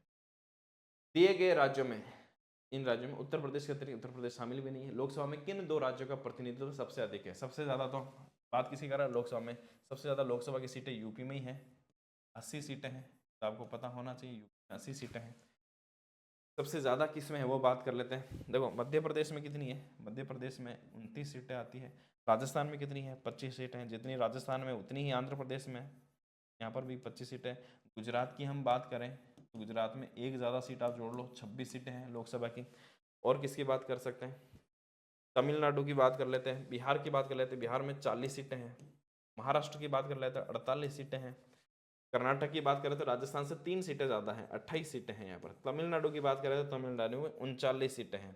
दिल्ली की भी आपको पता होना चाहिए, दिल्ली की बहुत इंपॉर्टेंट है, पूछा जा सकता है। दिल्ली में यहाँ पर अगर हम बात करें तो दिल्ली में 7 सीटें हैं, ठीक है ना। ये कुछ सीटें से हैं, आपको इसको याद रख सकते हैं। अब हम सवाल पर आ जाते हैं, इन दो राज्यों का प्रतिनिधित्व सबसे अधिक देखने को हमें मिलता है। 80 सीटें यूपी में है, उसको छोड़ दो आप। उसके बाद हमें देखने को मिल रहा है 48 सीटें यहाँ पर आ रही है महाराष्ट्र में, और उसके बाद बिहार की बात करें तो 40 सीटें हैं। बाकी में तो देखो कम कम ही आ रही है, तो इसका सही आंसर क्या हो जाना चाहिए, ऑप्शन डी आ जाएगा। और कोई ऑप्शन इसमें आ नहीं रहा है जिसमें हो सकता है ऐसा, तो हमारा आंसर क्या हो जाएगा, ऑप्शन बी। ठीक है, आगे बढ़ते हैं। निम्नलिखित में से कौन सा कार्य निर्वाचन आयोग के कार्य क्षेत्र में नहीं आता? प्रधानमंत्री का चुनाव करवाना, राष्ट्रपति का चुनाव करवाना, राजनीतिक दलों को मान्यता प्रदान करना, या राजनीतिक दलों को चुनाव चिन्ह नियत करना। देखो ये सब तो है, चुनाव चिन्ह देना, मान्यता प्रदान करना, राष्ट्रपति का चुनाव कराना। प्रधानमंत्री का चुनाव कौन करता है? ध्यान देना, प्रधानमंत्री का चुनाव होता ही नहीं है, जनता एक सांसद का चुनाव करती है, और जिस दल को बहुमत मिलता है वो दल जो है अपना एक नेता चुनता है, उस नेता को राष्ट्रपति प्रधानमंत्री नियुक्त करते हैं। तो ध्यान देना, प्रधानमंत्री का चयन नहीं होता है, प्रधानमंत्री नियुक्त होता है। नियुक्त कौन करता है? राष्ट्रपति करता है। ये इंपॉर्टेंट शब्द है, अपॉइंट करता है, सेलेक्ट नहीं होता है। क्लियर? तो चुनाव करवाने का काम इसका नहीं है, वो सांसदों के चुनाव करवाता है, प्रधानमंत्री का चुनाव नहीं करवाता है। आगे देखो, चुनाव के दौरान राजनीतिक दलों और उम्मीदवारों द्वारा अनुपालन किए जाने वाली आदर्श आचरण संहिता है, क्या है? उच्चतम न्यायालय के आदेश के द्वारा, मान्यता प्राप्त राजनीतिक दलों के बीच स्वैच्छिक समझौते के द्वारा, भारत के संविधान में निर्धारित, या लोक प्रतिनिधित्व अधिनियम 1951 में विनिर्दिष्ट जो आदर्श आचार संहिता है। ठीक है, model code of conduct, model code of conduct इसको कहा जाता है। ये एक कानून है, लोक प्रतिनिधित्व अधिनियम 1951, इसमें लिखा हुआ है आदर्श आचार संहिता। जैसे ही चुनाव की घोषणा होती है, आपने देखा होगा चुनाव आचार संहिता की घोषित कर देते। आचार संहिता में कुछ काम ऐसे हैं जो कुछ सरकार हो चाहे कोई भी हो वो नहीं कर सकता। वो आचार संहिता कहाँ लिखी हुई है? इस कानून में यहाँ पर वर्णन है। सूची 1 को सूची 2 के साथ सुमेलित करना है। ठीक है, लोकसभा सदस्य, लोकसभा सदस्य कैसे चुने जाते हैं? वयस्क मतदान द्वारा निर्वाचित होते हैं। राष्ट्रपति कैसे होता है? एक निर्वाचक मंडल द्वारा निर्वाचित होते हैं। उपराष्ट्रपति संसद के दोनों सदनों के द्वारा, सभी सदस्यों के द्वारा निर्वाचित होते हैं। और जो अध्यक्ष है, लोकसभा का अध्यक्ष की बात हो रही है, तो लोकसभा द्वारा निर्वाचित होगा। यानी कि ए में होना चाहिए 4, ए में 4, एक में ही आ रहा है, तो यहीं से हमारा आंसर हो जाएगा। बी में 1 आ रहा है, ठीक है। सी में यहाँ पर 2 आ रहा है, देखो सी में यहाँ पर 2 आ रहा है, और डी में यहाँ पर 3 आ रहा है। डी हमारा राइट आंसर हो जाएगा। अगला सवाल देखें, किसने उच्चतम न्यायालय के न्यायाधीश तथा लोकसभा अध्यक्ष के दोनों के पदों को सुशोभित किया? इस तरह का सवाल भी पूछा जाता है कि दो दो पदों पर कौन सा रहा है। तो उच्चतम न्यायालय के ऐसे कौन से लोकसभा अध्यक्ष भी रहे, तो इसका सही आंसर हो जाएगा KS हेगड़े। M हिदायतुल्ला ऐसे थे जो चीफ जस्टिस भी रहे, राष्ट्रपति के पद पर भी रहे 1 महीने के लिए, कार्यवाहक राष्ट्रपति। ठीक है, इसको हम कार्यवाहक लिख देते हैं, और बाद में उपराष्ट्रपति भी बनते हैं। 3 पदों पर रहे हैं, इनको भी आप याद रख सकते हैं। इसके अलावा CJI तो रहे हैं, ये तो है ही। इसका आंसर हो जाएगा KS हेगड़े। इसके अलावा सुब्बा राव, PN भगवती, ये भारत के CJI रह चुके हैं। राष्ट्रीय एकता परिषद का अध्यक्ष कौन होता है? राष्ट्रीय एकता परिषद का अध्यक्ष प्रधानमंत्री होता है। ये एक सिंपल सा सवाल है। 1961 में इसका गठन हुआ था। प्रधानमंत्री, हालांकि आजकल कोई विशेष इसका कार्य नहीं रहा है, इतनी ज़्यादा बैठकें नहीं होती, लेकिन इसका अध्यक्ष जो है वो प्रधानमंत्री रहता है। सरकार्य आयोग का गठन किस विषय पर रिपोर्ट देने के लिए किया गया था? बहुत इंपॉर्टेंट सवाल है, सरकार्य आयोग के बारे में बहुत बार पूछा जा चुका है। RS में तो मेंस एग्जाम में भी इसके बारे में सवाल आता रहता है। ये एक बहुत इंपॉर्टेंट है, बहुत इंपॉर्टेंट टॉपिक है, केंद्र राज्य संबंध उससे जुड़ा हुआ है। सरकार्य आयोग 1983 में इसका आयोग का गठन हुआ था। ठीक है, रंजीत सिंह सरकारिया इसके अध्यक्ष थे, जो यहाँ पर सुप्रीम कोर्ट के जज रहे हुए, उनकी अध्यक्षता में ये बनाया गया रंजीत सिंह सरकारिया, इसलिए इसका नाम सरकारिया आयोग है। किससे जुड़ा हुआ मामला था ये? केंद्र राज्य संबंधों से जुड़ा हुआ, और उसने बहुत सारी लगभग 247 अपनी सिफारिशें दी है। इसमें मेन आता है कि 356 का प्रयोग जो केंद्र करता है वो मनमाने तरीके से नहीं किया जाना चाहिए। राज्यपाल की जो भूमिका है उस पर इन्होंने बात की है। बहुत सारी 247 सिफारिशें इन्होंने यहाँ पर दी थी, 247 सिफारिशें अपनी दी थी। केंद्र राज्य संबंधों से जुड़ा हुआ है, ठीक है। इसके अलावा भी और आता है, जैसे राजमन्नार आयोग है, पुंछी आयोग है, मदन मोहन पुंछी 2008 का, इस पे भी सवाल मेंस में आ चुका है। पुंछी आयोग किससे जुड़ा हुआ है, ठीक है। पुंछी आयोग भी केंद्र राज्य संबंध से। राजमन्नार आयोग जो तमिलनाडु ने बनाया था वो भी केंद्र राज्य संबंध से जुड़ा हुआ है, तो इसको आप ध्यान में रखेंगे। ऑप्शन बी राइट आंसर हो जाएगा। निम्नलिखित में से कौन सा सरकार की संसदीय प्रणाली का अपरिहार्य गुण है? संसदीय प्रणाली का गुण, संविधान का लचीलापन, कार्यपालिका और विधायिका संलयन, न्यायिक सर्वोच्चता, संसदीय संप्रभुता। देखो वैसे तो ये लचीलापन भी होता है, संसदीय संप्रभुता भी होता है, न्यायिक सर्वोच्चता तो इसका सामान्य तो गुण जरूरी नहीं है। ये अध्यक्षीय प्रणाली में हमें अमेरिका जैसे सिस्टम में जरूर देखने को मिलता है, लेकिन जो सबसे महत्वपूर्ण गुण है जिसके लिए संसदीय प्रणाली जानी जाती है वो है कि कार्यपालिका और विधायिका जो है उसका संलयन होना चाहिए। मतलब कार्यपालिका और विधायिका में से कार्यपालिका चुनी जाती है और कार्यपालिका विधायिका पर डिपेंड होती है, उसके प्रति जिम्मेदार होती है, उसके प्रति यहाँ पर कहते हैं ना कि लोकसभा के प्रति सामूहिक उत्तरदायित्व होता है, तो ये दोनों का संलयन होता है। ये इसका एक अपरिहार्य गुण है। पिछली क्लास में मैंने आपको समझा भी दिया था। जैसे मान लो कि ये विधायिका है और ये कार्यपालिका है, ठीक है। जो विधायिका में से ही कार्यपालिका के सदस्य चुनते हैं। सरकार कहाँ से बनती है? विधायिका में से बनती है। और ये जो कार्यपालिका है ये इस पर इसके प्रति उत्तरदायी होती है। ऐसा गुण हमें देखने को मिलता है संसदीय प्रणाली में, जबकि राष्ट्रपति प्रणाली में ये दोनों अलग अलग होते हैं। कार्यपालिका का कोई संबंध विधायिका से नहीं होता है, इनके अलग चुनाव होते हैं, इनके अलग चुनाव होते हैं, राष्ट्रपति का अलग चुनाव होता है, और इनमें से नहीं चुना जाता। राष्ट्रपति अपनी मंत्रिपरिषद खुद अपनी इच्छा से अलग व्यक्ति को चुनता है। संविधान का प्रारूपण कब पूरा हुआ था? पूरी तरह से संविधान कब बनकर तैयार हो गया था, न कि लागू हुआ था, ये नहीं पूछ रहा। 26 जनवरी 1950 नहीं, इसका आंसर हो जाएगा 26 नवंबर 1949 को। राइट आंसर हो जाएगा ऑप्शन सी। क्वेश्चन नंबर 240 देखिए, विधि का शासन की संकल्पना कहाँ की संवैधानिक प्रणाली की एक विशिष्ट विशेषता है? विधि का शासन, रूल ऑफ लॉ, कई बार हम पढ़ चुके हैं। ये ब्रिटेन से लिया गया था, प्रोफेसर डाइसी, इन्होंने एक सिद्धांत दिया था रूल ऑफ लॉ, विधि का शासन, है ना। अनुच्छेद 14 से जुड़ी हुई हम जब पढ़ते हैं, विधि के समक्ष सभी बराबर है, ये उसी से निकल कर आता है कि जहां विधि का शासन होगा वहां पर सब बराबर होगा। ये लिया गया है ब्रिटेन। अगला क्वेश्चन, निम्नलिखित में से किसका भारत के संविधान में तो उल्लेख नहीं है पर परंपरा के रूप में पालन किया जाता है? देखते हैं। वित्त मंत्री निम्न सदन का सदस्य होना चाहिए। क्या ऐसा हम पालन करते हैं? अभी तो हमारे जो वित्त मंत्री है फिलहाल वो उच्च सदन राज्यसभा के सदस्य हैं, तो ऐसा पालन तो हम करते ही नहीं है। प्रधानमंत्री यदि निम्न सदन में बहुमत खो दे तो उसे त्याग पत्र देना चाहिए, बिल्कुल इसका पालन किया जाता है, पर ऐसा संविधान में उल्लेख नहीं है, लेकिन इसका पालन किया जाता है। मंत्रिपरिषद में भारत के सभी भागों का प्रतिनिधित्व हो, ऐसा पालन भी नहीं होता है और ऐसा लिखा हुआ भी नहीं है। अपनी पदावधि के समाप्ति से पहले ही राष्ट्रपति और उपराष्ट्रपति दोनों एक साथ अगर पद त्याग करने पर संसद के निम्न सदन का अध्यक्ष यानी लोकसभा का अध्यक्ष राष्ट्रपति का कार्यवाहन करे, ऐसी कोई परंपरा नहीं है। सामान्यतः इसमें बनाया हुआ है, नियम बनाया हुआ है कि चीफ जस्टिस ऑफ इंडिया उसका पालन करेंगे, तो ये भी नहीं है। तो सही आंसर यही है ऑप्शन बी, कि यदि प्रधानमंत्री निम्न सदन में बहुमत खो दे तो उसे त्याग पत्र दे देना चाहिए। संविधान में इसका सीधा सीधा उल्लेख नहीं है, पर ऐसी परंपरा है कि उसको दे देना चाहिए और दे देते हैं। Communist party of India CPI 1925 में गठन हुआ, उसके प्रथम अध्यक्ष कौन थे? तो मानवेंद्र नाथ रॉय थे, उन्होंने ही इसका गठन में सबसे महत्वपूर्ण भूमिका निभाई थी, एमएन रॉय, ठीक है। डब्ल्यूसी बनर्जी, व्योमेश चंद्र बनर्जी तो कांग्रेस के पहले अध्यक्ष रहे थे, कांग्रेस पार्टी। क्लियर, आगे बढ़ते हैं। क्वेश्चन नंबर 243, किसके अधिकार क्षेत्र के तहत राज्यों के उच्च न्यायालय प्रत्यक्ष रूप से भारत की न्यायिक प्रणाली में आते हैं? किसके अधिकार क्षेत्र में आते हैं? तो संसद के नहीं आते हैं, लोकसभा अध्यक्ष या महान्यायवादी नहीं, वो सर्वोच्च न्यायालय के अधीन रहते हैं। हमारे यहाँ पर जो है इस तरह की प्रणाली है ना, एकीकृत न्यायपालिका है, जिसमें उच्च न्यायालय के ऊपर सर्वोच्च न्यायालय रहता है, सर्वोच्च न्यायालय के अधीन उच्च न्यायालय रहता है। 244 देखिए, निम्न में से कौन संविधान सभा के सदस्य नहीं थे? महात्मा गांधी, सरदार पटेल, जवाहरलाल नेहरू या बी.आर. अम्बेडकर? ये तो आपको पता होगा, ये संविधान सभा के महत्वपूर्ण सदस्य थे। महात्मा गांधी संविधान सभा में शामिल नहीं होते। इवन आजादी के बाद उन्होंने कांग्रेस पार्टी भी यहाँ पर छोड़ दी थी, वो कांग्रेस पार्टी के सदस्य भी नहीं थे, नई संविधान सभा बनाने के सदस्य में थे। हालांकि आजादी में महत्वपूर्ण योगदान था।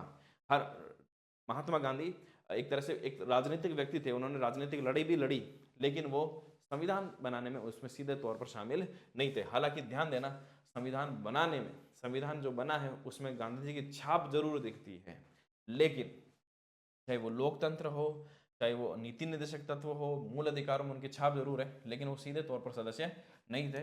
राइट आंसर हो जाएगा ऑप्शन ए। स्वतंत्र भारत में निम्नलिखित में से कौन सी प्रणाली जो है लोकतंत्र के वास्तविक आधार के विपरीत जाती है? दलीय प्रणाली, संसदीय प्रणाली या जातीय व्यवस्था, आर्थिक प्रणाली। देखने में तो देखो ये जातीय व्यवस्था अलग लग रहा है इसे, पर लोकतंत्र के विपरीत भी लोकतंत्र का मतलब क्या होता है? सभी को बराबर अधिकार। लेकिन जब जाति व्यवस्था होती है, जाति क्या होता है? जाति में इस तरह के स्तर बने होते हैं, ऊंची जाति, नीची जाति। तो ऊंची जाति और नीची जाति की अगर हम बात करेंगे तो फिर लोकतंत्र कहाँ है? ये लोकतंत्र के वास्तविक आधार के विपरीत जाती है, जो अभी भी भारत में मौजूद है। भारत में जाति व्यवस्था खत्म नहीं हुई है ना। संविधान में भले ही उसका इस तरह का उल्लेख नहीं है, संविधान में वर्गों के आधार में बांट दिया है कि अनुसूचित जाति वर्ग है, अन्य पिछड़ा वर्ग है। जाति संविधान में नहीं है, लेकिन जाति व्यवस्था भारत में मौजूद है, जो लोकतंत्र के आधार पर ये उसके विपरीत है। बाकी देखो दलीय प्रणाली लोकतंत्र में होती है, संसदीय प्रणाली है, आर्थिक प्रणाली जो हमारी है वो चल रही है। सही आंसर हो जाएगा ऑप्शन सी। 246 में देखिए, संविधान की किस धारा के अंतर्गत कोई भी व्यक्ति मूलभूत अधिकारों के हनन का मामला सीधे उच्चतम न्यायालय में उठा सकता है? सही आंसर हो जाएगा ऑप्शन ए। अनुच्छेद 32 के तहत सीधा सुप्रीम कोर्ट जा सकता है, और अनुच्छेद 226 के तहत वो सीधे हाई कोर्ट में जा सकता है, उच्च न्यायालय में जा सकता है। दोनों का याद रख लेना। मैं यहाँ पर थोड़ा सा, जहाँ पर सीधा सीधा फैक्चुअल है, थोड़ा सा फास्ट करवा रहे हैं, जहाँ कंसेप्ट आएगा वहां पर मैं आपको समझाने की कोशिश भी करूंगा। Option A is the right answer. और इसकी पीडीएफ जो है अपने इस टेलीग्राम चैनल पर भी मिल जाएगी, इसको भी आप ज्वाइन नहीं किए तो ज्वाइन कर लेना। बेहतरीन कंटेंट आपको इस पे यहाँ पर मिलता है, और सारी पीडीएफ आपको जो है वो यहाँ पर मिल रही है। 247 देखिए, कौन सा कथन सत्य है ये देखना है। राष्ट्रपति को व्यक्त रूप में विवेकाधीन शक्तियां नहीं दी गई है, जबकि राज्यपाल को दी गई है। ये बात तो सही है, व्यक्त रूप में नहीं है, राज्यपाल के लिए स्पेशल लिखी हुई है यहाँ पर विवेकाधीन शक्तियां। बी, किसी मामले में राज्यपाल को विवेकाधीन शक्ति का प्रयोग करना है या नहीं, ये तय करना भी राज्यपाल के, भाई कौन सा विवेक की शक्ति का प्रयोग करना है उसके विवेक में है, तभी इसको विवेक की शक्ति बोला, ये भी सही है। भारतीय संविधान में मंत्रियों पर कोई विधिक उत्तरदायित्व नहीं डाला गया है।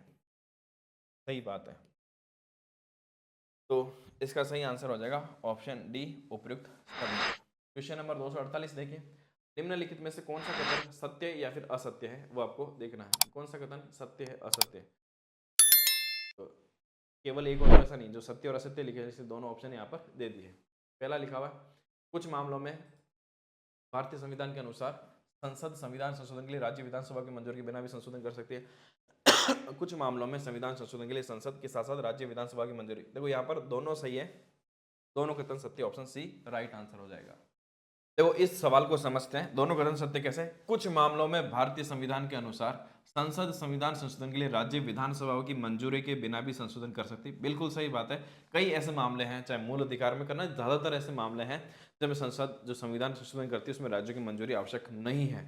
लेकिन कुछ मामलों में ऐसा है कि संविधान संशोधन के लिए संसद के साथ साथ राज्य विधानसभाओं की मंजूरी भी आवश्यक है। जैसे आपने जीएसटी वाला केस देखा होगा, अभी एक देश एक चुनाव की बात चल रही है। कुछ ऐसे मामले हैं, जैसे इसकी अलग से लिस्ट बनी हुई है, जैसे राष्ट्रपति चुनाव में परिवर्तन करना हो, उच्च न्यायालय या न्यायालयों की शक्तियों में कटौती वृद्धि करनी है, उस मामलों में राज्य की शक्तियों में कोई अगर कटौती बढ़ोतरी हो रही है, 7वीं अनुसूची में कोई परिवर्तन किया जा रहा है, ऐसे कोई भी मामले जिसमें राज्य सरकार या राज्य की पावर प्रभावित होती है, वहां पर कम से कम आधे राज्यों की मंजूरी लेना आवश्यक होती है। तो कुछ मामलों में ये भी जरूरी है, और कुछ मामलों में उनकी बिना मंजूरी के भी क्या सकते हैं, इसलिए यहाँ पर दोनों कथन सत्य है। आगे देखते हैं क्वेश्चन नंबर 249। निम्नलिखित में से राज्यसभा के विषय में कौन सा सही है? ये भंग नहीं की जा सकती, बिल्कुल सही है। इसका कार्यकाल 5 वर्ष का होता है। वैसे राज्यसभा का कोई कार्यकाल नहीं होता है, राज्यसभा के सदस्यों का कार्यकाल होता है। किसका होता है? अगर ये आता है कि राज्यसभा इसका कार्यकाल 6 वर्ष का होता है तो फिर सही है क्या? फिर भी नहीं है। सदस्यों का कार्यकाल होता है, राज्यसभा का नहीं होता। लोकसभा का कार्यकाल 5 साल का होता है, ठीक है, सदस्यों का कार्यकाल भी 5 साल का होता है, लेकिन यहाँ राज्यसभा सदस्यों का कार्यकाल 6 साल होता है, राज्यसभा का नहीं होता है। राज्यसभा तो एक स्थायी सदन है, तो सदस्यों का कार्यकाल 6 वर्ष होता है, ये ध्यान में रखना है। प्रत्येक 2 वर्ष बाद इसके 1/3 सदस्यों का कार्यकाल समाप्त हो जाता है। प्रत्येक हर 2 साल बाद 1/3 सदस्य जो है वो सेवानिवृत्त हो जाते हैं, क्योंकि इसी तरह से सिस्टम बनाया जाता है। ये कथन यहाँ से सही है। इसके सदस्य 25 वर्ष से कम आयु के नहीं होंगे, नहीं 30 वर्ष से कम आयु के नहीं होंगे। 25 वर्ष से कम आयु ये लोकसभा पर लागू होता है, राज्यसभा पर लागू नहीं होता। तो 1 और 3 ये कथन यहाँ पर सही है, सी हमारा राइट आंसर हो जाएगा। क्वेश्चन नंबर 250 देखते हैं, निम्नलिखित में से कौन सा शब्द भारतीय संविधान की मूल प्रस्तावना का हिस्सा नहीं था? समाजवादी, गणराज्य, लोकतंत्रात्मक, संप्रभु, ये सारे थे, सिर्फ समाजवादी नहीं था। मैंने आपको बताया था समाजवादी, पंथ निरपेक्षता और अखंडता, ये शब्द बाद में जोड़े गए। पहले शब्द नहीं है, 42वें संविधान संशोधन के तहत ये जोड़े गए, ठीक है ना। तो इसका आंसर क्या हो जाएगा, ऑप्शन ए। 251 नंबर देखिए, भारतीय संविधान में संविधान की मूल संरचना का सिद्धांत किस न्यायालय के निर्णय के द्वारा स्थापित किया गया। तो बहुत इंपॉर्टेंट सवाल है ये, और बहुत कॉमन सवाल है, इंपॉर्टेंट भी है और कॉमन सवाल है, ये आना ही चाहिए। मूल संरचना, मूल ढांचे का सिद्धांत किस केस में दिया गया। तो बहुत आसान सा सवाल है लेकिन इंपॉर्टेंट है। सुप्रीम कोर्ट का जो केशवानंद भारती बनाम केरल राज्य का जो वाद था, उसमें पहली बार संविधान के मूलभूत ढांचे का सिद्धांत यहाँ पर दिया गया। तो सही आंसर हो जाएगा ऑप्शन सी। केंद्र और राज्य के बीच होने वाले विवादों को निर्णय करने की भारत की उच्चतम न्यायालय की शक्ति। केंद्र और राज्य के बीच विवाद हो जाए तो उसका जो सुनवाई होगी वो केवल और केवल सुप्रीम कोर्ट में हो सकती है। हाई कोर्ट उसकी सुनवाई नहीं कर सकता, मतलब सुप्रीम कोर्ट, उससे ऊपर तो कोई कोर्ट भी नहीं है, उससे नीचे वाले कोर्ट में सुनवाई नहीं हो सकती, तो सुप्रीम कोर्ट में ही हो सकती है। तो सीधा ये किस में आता है, परामर्शी अधिकारिता के अंतर्गत, अपीलीय अधिकारिता के अंतर्गत, मूल अधिकार या संवैधानिक अधिकारिता के अंतर्गत। देखो परामर्शी अधिकारिता में क्या होता है, जो राष्ट्रपति परामर्श लेता है अनुच्छेद 143 के, वो आता है परामर्शी अधिकारिता। अपीलीय अधिकारिता क्या होती है, 132 से 136 में आता है। अपील करते हैं निचले कोर्ट के कोई फैसले को, अगर ऊपर अपील करें तो अपीलीय अधिकारिता में आता है, तो वो दूसरे मामलों में जाता है। कोई भी दीवानी मामला हो, फौजदारी मामला, यानी सिविल या क्रिमिनल कोई भी केस हो, उसमें हो सकता है। मूल अधिकारिता का मतलब है जो सीधे सुप्रीम कोर्ट जाते हैं, उसको हम मूल अधिकार भी ले सकते हैं। या ऐसे कोई विवाद, जैसे केंद्र और राज्य के बीच विवाद हो गए, दो राज्यों के बीच विवाद हो गए, दो राज्यों के बीच विवाद हो गए, तो हाई कोर्ट नहीं सुन सकता, सुप्रीम कोर्ट ही सुन सकता है, ठीक है ना। तो ऐसे सारे अधिकार जो है मूल अधिकारिता में आते हैं। तो सही आंसर हो जाएगा ऑप्शन सी। संविधान से जुड़ा हुआ कोई मामला है तो हाई कोर्ट भी देख सकता है, सुप्रीम कोर्ट भी देख सकता है। संविधान की व्याख्या करनी उसे, तो संवैधानिक अधिकारिता इसमें आ जाता है। निम्नलिखित कथनों में से कौन सा कथन सत्य है। संविधान सभा के अध्यक्ष डॉक्टर राजेंद्र प्रसाद थे, बिल्कुल सही है। संविधान सभा के सदस्यों का चुनाव प्रत्यक्ष मतदान के द्वारा किया गया, ये सही नहीं है। अप्रत्यक्ष मतदान, प्रत्यक्ष मतदान या प्रत्यक्ष प्रणाली, अप्रत्यक्ष, यहाँ पर प्रत्यक्ष का मतलब आ रहा है कि सीधे जनता ने मतदान किया, सीधे जनता के द्वारा चुने गए, नहीं, सीधे जनता के द्वारा नहीं चुने गए। प्रत्यक्ष प्रणाली ज्यादा बेटर शब्द हो सकता है, ठीक है। प्रत्यक्ष प्रणाली मताधिकार द्वारा तो नहीं, जनता द्वारा नहीं चुना गया, इनको जनता के चुने हुए जो प्रतिनिधि थे, प्रांतीय सभा के प्रतिनिधि, उनके द्वारा चुना गया, इसलिए कथन सही नहीं है। केवल एक कथन यहाँ पर सही होगा। 254, कौन सा कथन असत्य है। मौलिक अधिकार, ये एक तरह से देखा जाए तो कौन सा जो चीज है वो किस स्रोत से ली गई। मौलिक अधिकार अमेरिका से ली गई, सही है। राज्य के नीति निषेध तो आयरलैंड से लिए गए। आपातकालीन उपबंध जो है वो जो है जर्मनी से लिए गए हैं। कहाँ से लिए गए, जर्मनी के संविधान से, वीमर संविधान से, न कि कनाडा के संविधान से। मूल कर्तव्य पूर्व सोवियत संघ से लिए गए, ये भी बिल्कुल सही है। तो हमारा आंसर हो जाएगा ऑप्शन सी। कैबिनेट मिशन के अंतर्गत निम्न में से कौन सा सदस्य शामिल नहीं था। कैबिनेट मिशन में 3 सदस्य शामिल थे, Lord Pethick Lawrence, Stafford Cripps, A V Alexander. ये तीनों नाम याद रख लेना क्योंकि यहाँ से सवाल पूछे जाते हैं, कौन सा सदस्य था, कौन सा सदस्य नहीं था, इस तरह के सवाल आ सकते हैं। लॉर्ड माउंटबेटन इसमें सदस्य नहीं थे, तो ऑप्शन डी हमारा आंसर हो जाएगा। लोकप्रिय प्रभु सत्ता क्या, ये एक तरह का कंसेप्ट है। जनता का प्रभुत्व होता है, जनता के प्रतिनिधि का प्रभुत्व, विधि शीर्ष का प्रभुत्व या राज्य के शीर्ष का प्रभुत्व। देखो इसका सही आंसर लोकप्रिय प्रभु सत्ता। जो आधुनिक लोकतंत्र में, आधुनिक लोकतंत्र इसी तरीके से चलता है। आधुनिक लोकतंत्र में सीधे जनता का शासन नहीं होता है, पर जनता के चुने हुए प्रतिनिधि होते हैं, उनके माध्यम से शासन चलाया जाता है। तो जो आधुनिक लोकतंत्र है उसी को हम लोकप्रिय प्रभु सत्ता कहते हैं, जहां पर जनता के प्रतिनिधि का प्रभुत्व होता है। सबसे पहले इस तरह का जो दिया जाता है वो जे रूसो का नाम आता है, जिन्होंने एक पुस्तक लिखी थी, द सोशल कॉन्ट्रैक्ट। ये याद रख लेना, कुछ ये फर्स्ट ग्रेड के लिए तो बहुत इंपॉर्टेंट है, द सोशल कॉन्ट्रैक्ट। राजनीति विज्ञान में यहाँ पर ये पूछे जाते हैं। इस पुस्तक में इन्होंने इस तरह की ये दिया था कि इस तरह की व्यवस्था लोकतंत्र में लागू की जा सकती है, और उसके बाद लोकतंत्र धीरे धीरे इस तरह से इवॉल्व यहाँ पर होता है, जहाँ जनता के प्रतिनिधि का प्रभुत्व रहता है। ऑप्शन बी यहाँ पर राइट आंसर हो जाएगा। मौलिक अधिकार किसके द्वारा निलंबित किए जा सकते हैं। आपातकाल में निलंबित किए जाते हैं, किसके द्वारा किए जा सकते हैं, वो राष्ट्रपति द्वारा। और आपातकालीन, राष्ट्रीय आपातकाल की स्थिति में, इसको पूरा लिख देते हैं, अनुच्छेद 352 में, 352 के तहत ये निलंबित किए जा सकते हैं जब राष्ट्रीय आपातकाल लगता है, राष्ट्रीय आपातकाल की स्थिति में। हालांकि जो हटता है वो तो 358 और 359 में यहाँ पर उल्लेख मिलता है। राष्ट्रपति 358 और 359 का प्रयोग करते हुए निलंबित कर सकता है। नेक्स्ट क्वेश्चन, भारत के किसी धार्मिक संप्रदाय समुदाय को यदि राष्ट्रीय स्तर पर अल्पसंख्यक वर्ग का दर्जा दिया जाता है तो किस या किन विशेष लाभों का हकदार हो जाता है। ये संप्रदाय या समुदाय विशेष शैक्षणिक संस्थानों की स्थापना और संचालन कर सकता है। बिल्कुल, अनुच्छेद 30 में हमने ये पढ़ा था कि अनुच्छेद 30 में ये लाभ अल्पसंख्यक समुदाय को मिलता है। अनुच्छेद 30 में ये बात लिखी हुई है। भारत के राष्ट्रपति स्वयं इस संप्रदाय या समुदाय के एक प्रतिनिधि को लोकसभा में मनोनीत कर देते हैं। देखो, लोकसभा में मनोनीत पहले ये था, एंग्लो इंडियन के लिए 2 मनोनीत कर सकते हैं, लेकिन पहले था, अब मौजूद नहीं है। लेकिन धार्मिक आधार पर ऐसा कोई भी यहाँ पर उपलब्ध नहीं है। ये संप्रदाय या समुदाय प्रधानमंत्री के 15 पॉइंट कार्यक्रम के लाभ को प्राप्त कर सकता है। यहाँ पर ये बिल्कुल सही है, 15 सूत्री कार्यक्रम का लाभ इनको मिल सकता है, यानी सही आंसर हो जाएगा 1 और 3। ठीक है, ये किसको लागू होता है? धार्मिक संप्रदाय, अल्पसंख्यक वर्ग। धार्मिक आधार पर अल्पसंख्यक, भारत में भाषा और धर्म के आधार पर अल्पसंख्यक हो सकते हैं। धार्मिक आपको पता होना चाहिए कि 6 धर्म है जिनको अल्पसंख्यक का दर्जा दिया है। कौन कौन से हैं? मुस्लिम, डेफिनेटली आपको इसमें पता होना चाहिए। ये मुस्लिम है, ईसाई है, के अलावा सिख, जैन, बौद्ध और पारसी। ये 6 समुदाय हैं जिनको धार्मिक आधार पर भारत में अल्पसंख्यक का दर्जा मिला हुआ है। क्लियर? आगे बढ़ते हैं। क्वेश्चन नंबर 259, निम्नलिखित में से कौन सा एक मौलिक कर्तव्य नहीं है? राष्ट्रगान का सम्मान करना बिल्कुल है। ठीक है, अपने राष्ट्रध्वज, राष्ट्रीय संस्था और राष्ट्रगान का सम्मान करना, राष्ट्रीय संपत्ति का बचाव करना, राष्ट्रीय महत्व के स्थानों और स्मारकों की रक्षा करना, प्राकृतिक वातावरण का संरक्षण और सुधार करना, ये नीति निर्देशक तत्वों में भी है और मूल कर्तव्यों में भी है। लेकिन राष्ट्र महत्व के स्थानों और स्मारकों का रक्षा करना ये नीति निर्देशक तत्व में है, मौलिक कर्तव्यों में शामिल नहीं है। तो सी इसका राइट आंसर हो जाएगा।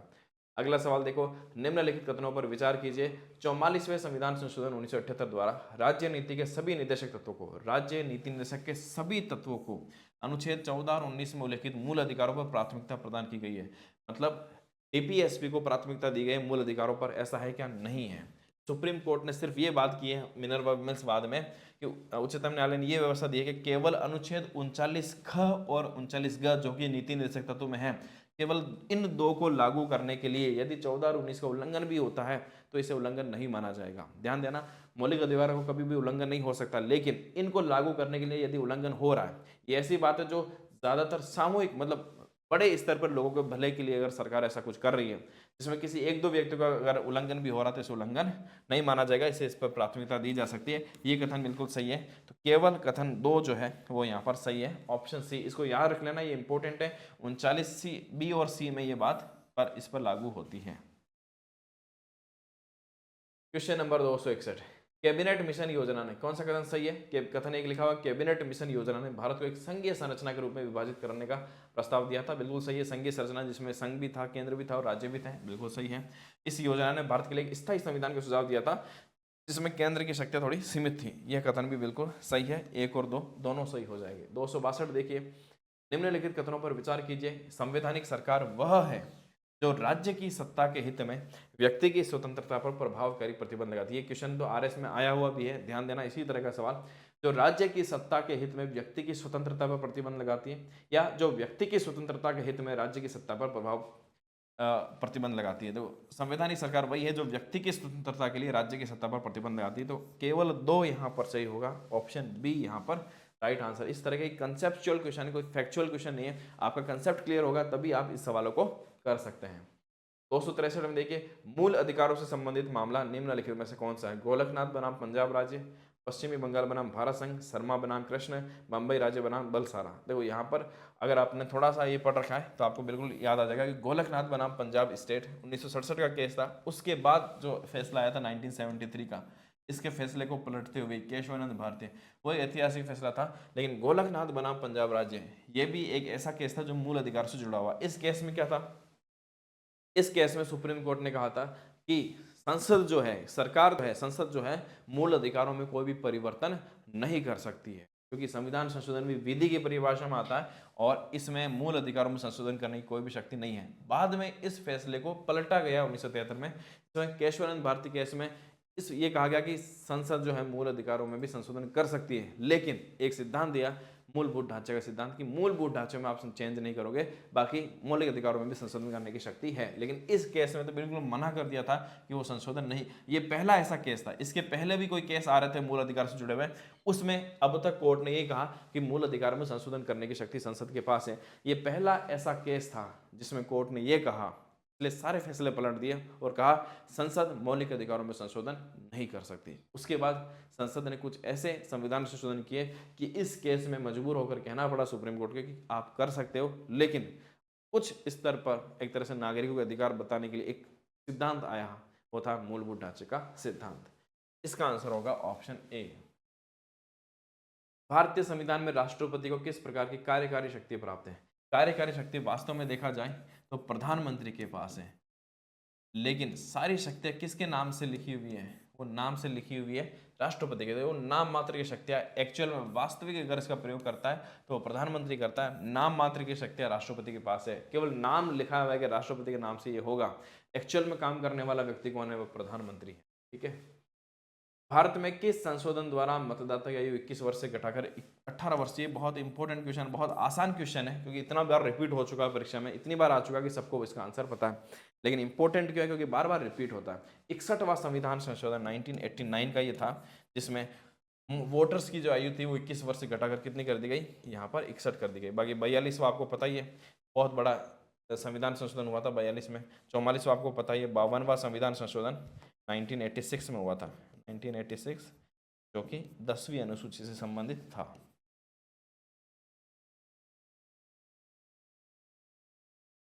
क्लियर? आगे देखें क्वेश्चन नंबर 266। निम्नलिखित में से कौन सा कथन मूल संरचना सिद्धांत के बारे में सही है? मूलभूत ढांचे के सिद्धांत है, इसके बारे में काफी सवाल यहाँ पर बने हुए हैं। ये सिद्धांत पहली बार एन.के. गोपालन बनाम मद्रास राज्य मामले में दिया गया। ये सिद्धांत संसद को संविधान के किसी भी हिस्से में संशोधन करने से पूरी तरह से रोकता है। ये सिद्धांत संसद को संविधान के मूल ढांचे के विपरीत संशोधन करने से रोकता है। इस सिद्धांत को 42वें संशोधन के द्वारा समाप्त कर दिया गया। पहला तो ये कथन गलत है, समाप्त कर दिया गया नहीं। ये सिद्धांत संसद को संविधान के मूल ढांचे के विपरीत संशोधन करने से रोकता है, ये बात बिल्कुल सही है। इसमें लिखा हुआ किसी भी हिस्से में संशोधन करने से रोकता है, ये तो गलत हो गया। और एन.के. गोपालन में नहीं आया, सबसे पहले किसमें आया? केशवानंद भारती केस में आया, इसलिए ये भी गलत है। हमारा सही आंसर क्या हो जाएगा? Option C. कौन सा कथन सत्य है? यहाँ पर 2 कथन दिए हुए। भारत के राष्ट्रपति को प्रधानमंत्री की सलाह पर मंत्रिमंडल के सदस्य को बर्खास्त करने का अधिकार है। प्रधानमंत्री की सलाह पर वो ऐसा कर सकता है, यहाँ पर बिल्कुल सही है। राष्ट्रपति प्रधानमंत्री की नियुक्ति लोकसभा में बहुमत दल के नेता को नियुक्त करके करते हैं, ये भी बिल्कुल सही है, इसमें तो कोई डाउट ही नहीं है। दोनों कथन यहाँ पर सत्य है, इसलिए हमारा ऑप्शन सी सत्य पूछ रहा है, दोनों कथन सत्य हैं। संविधान के किस अनुच्छेद में प्रावधान है कि संसद और राज्य विधानमंडल समवर्ती सूची के विषयों पर कानून बना सकते हैं? समवर्ती सूची के विषयों पर कानून बनाने वाला आता है 246 में, तो यहाँ पर आ जाएगा 246। 248 में आ जाता है अवशिष्ट विषयों के बारे में आ जाता है, अवशिष्ट विषयों के बारे में आ जाता है। और अवशिष्ट विषयों पर कानून कौन बना सकता है? संसद बना सकती है, ये बात इसमें लिखी हुई है। 251 में लिखा हुआ कि समवर्ती सूची में दोनों ही कानून बना सकते हैं, लेकिन अगर दोनों का मतभेद हो जाता है तो संसद का कानून मान्य होगा, यानी संसद ज्यादा प्रभावी होगी किस पर? राज्य के विधानमंडल पर, विधानसभाओं पर इसकी पावर ज्यादा होगी। 243 तो आपको पता ही होगा, पंचायतों से जुड़ा हुआ है, पंचायती राज से जुड़ा हुआ है, तो अपना सही आंसर क्या हो जाएगा? 246। कौन सा कथन सत्य है? भारत के पहले प्रधानमंत्री जवाहरलाल नेहरू ने भारतीय योजना आयोग की स्थापना की थी। योजना आयोग की स्थापना भी सब सही बात है, बिल्कुल 1950 में इसकी स्थापना हुई थी। और योजना आयोग को 2015 में नीति आयोग द्वारा प्रतिस्थापित कर दी थी। दोनों ही कथन यहाँ पर सही है। कौन सा कथन सत्य है? दोनों के दोनों कथन यहाँ पर सत्य हैं। ये कुछ ऐसे फैक्ट है जो आपको सीधे सीधे पता होना चाहिए, परीक्षा में सीधे सीधे यहाँ से सवाल पूछे जा सकते हैं। आगे देखते हैं क्वेश्चन नंबर 270। कौन सा कथन सत्य है? भारत के पहले गैर कांग्रेसी प्रधानमंत्री मोरारजी देसाई थे। अभी मैंने आपको बताया था कि 1977 में जनता पार्टी की सरकार आई 1977 में, और पहले गैर कांग्रेसी प्रधानमंत्री कौन बनते हैं? मोरारजी देसाई। हालांकि कई बार आता है पूर्णतः गैर कांग्रेसी, हालांकि इस तरह के सवाल नहीं पूछे जा सकते, लेकिन फैक्ट याद रख लेना, पूर्णतः गैर कांग्रेसी अटल बिहारी वाजपेयी यहाँ पर पहली बार बनते हैं 1996 में। लेकिन इस तरह का सवाल पूछा नहीं जाएगा, सीधा इतना आएगा गैर कांग्रेसी, क्योंकि उस समय मोरारजी देसाई कांग्रेस छोड़ चुके थे, तो वो गैर कांग्रेसी हो गए, 1977 में बने थे। सही बात है। मोरारजी देसाई ने प्रधानमंत्री बनने से पहले भारतीय स्वतंत्रता संग्राम में भी हिस्सा लिया था, ये भी बात सही है। उसके पहले वो मुख्यमंत्री रह चुके थे, ये भी बात बिल्कुल सही है। उसके पहले वो कांग्रेस में रह चुके थे, ये बात भी बिल्कुल सही है। और इसके पहले भी वो प्रधानमंत्री बनने का प्रयास कर चुके थे, लेकिन प्रधानमंत्री नहीं बन पाए, ये बात भी बिल्कुल सही है। और 2 साल उनकी सरकार रही थी, उसके बाद उनकी सरकार गिर गई थी, ये बात भी बिल्कुल सही है। ठीक है ना, इतनी सारी बातें मैंने इनके बारे में आपको यहाँ पर बता दी है। तो यहाँ पर क्या है, दोनों कथन यहाँ से बिल्कुल सही होंगे। निम्नलिखित में से कौन सा क्रम भारतीय प्रधानमंत्रियों के पदभार संभालने के सही क्रम को दर्शाता है? क्रम यहाँ पर बताना है। पहले में लिखा जवाहरलाल नेहरू, फिर इंदिरा गांधी, फिर राजीव गांधी या पीवी नरसिम्हा राव। सही है क्या? जवाहरलाल नेहरू, लाल बहादुर शास्त्री, इंदिरा गांधी, मोरारजी देसाई। मैंने आपको एक ट्रिक बताई थी, याद है? दलई, मोचई, रविचंद्रन, अदई, अमन।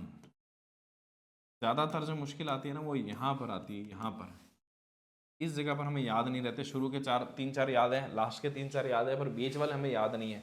इस ट्रिक से आपको सारे याद हो जाएंगे। जवाहरलाल नेहरू, लाल बहादुर शास्त्री, इंदिरा गांधी, मोरारजी देसाई, चौधरी चरण सिंह, वापस इंदिरा गांधी, राजीव गांधी, वीपी सिंह, चंद्रशेखर, नरसिम्हा राव, अटल बिहारी वाजपेयी, देवगौड़ा। 10 है, देवगौड़ा याद रखना है, देवगौड़ा, इंद्र कुमार गुजराल, अटल बिहारी वाजपेयी, मनमोहन सिंह, नरेंद्र मोदी। ये पिछली बार भी मैंने आपको बताई थी।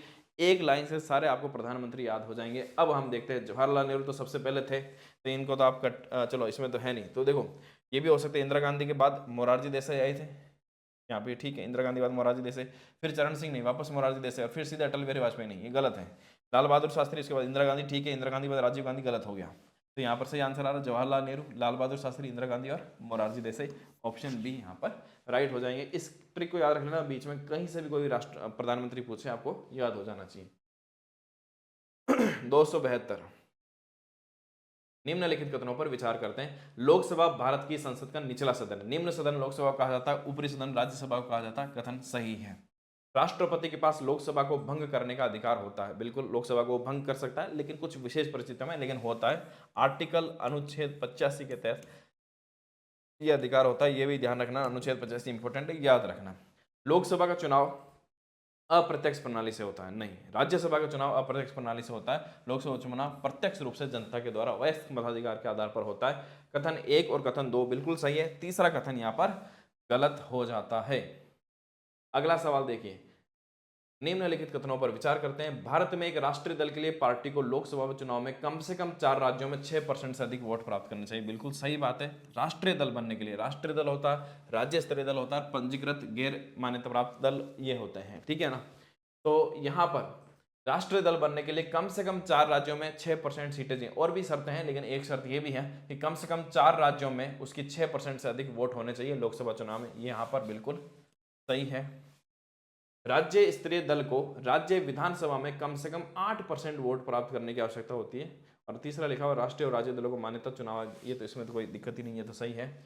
ये दूसरा वाला देखना जरूरी। राज्य स्तरीय दल को, ये है राष्ट्रीय स्तरीय दल, ये है राज्य स्तरीय दल को राज्य विधानसभा में, किसी एक भी राज्य विधानसभा में 8% वोट मिल जाए तो वो राज्य स्तरीय दल मिल जाता है। 8% नहीं होना चाहिए, यहाँ पर होना चाहिए 6%। क्या होना चाहिए? 6% वोट अगर किसी एक राज्य में मिल जाता है तो वो राज्य स्तरीय दल हो जाएगा। और उसको 4 राज्यों में राज्य स्तरीय दल अगर वो बन जाए तो वो राष्ट्रीय दल ये भी हो जाएगा। एक कंडीशन ये हो गई। दूसरी कंडीशन होगी, कोई भी राज्य स्तरीय दल अगर 4 राज्यों में राज्य स्तरीय दल है तो वो राष्ट्रीय स्तर का दल भी मान लिया जाएगा। क्लियर है? और एक शर्त राज्य दल के लिए ये भी है, ये 8% वाली जो शर्त है वो लोकसभा चुनाव में अगर मिल जाए, राज्य स्तरीय दल को अगर लोकसभा में कम से कम 8% वोट मिल जाए तो भी वो बन सकता है लोकसभा में, और विधानसभा में 6% वोट मिल जाए तो भी वो बन सकता है। ये वाली शर्त है। तो ये वाला भी एक तरह से अपने गलत हो जाता है। तो 1 और 3 हमारा सही आंसर हो जाना चाहिए, ऑप्शन ए। क्वेश्चन नंबर 274 देखते हैं। निम्नलिखित कथनों पर विचार करना है अपने को। राष्ट्रपति भारत के सशस्त्र बलों का सर्वोच्च कमांडर होता है। तीनों सेनाओं का सर्वोच्च कमांडर राष्ट्रपति होता है। आर्टिकल 53 में यह बात लिखी हुई है, बिल्कुल सही है।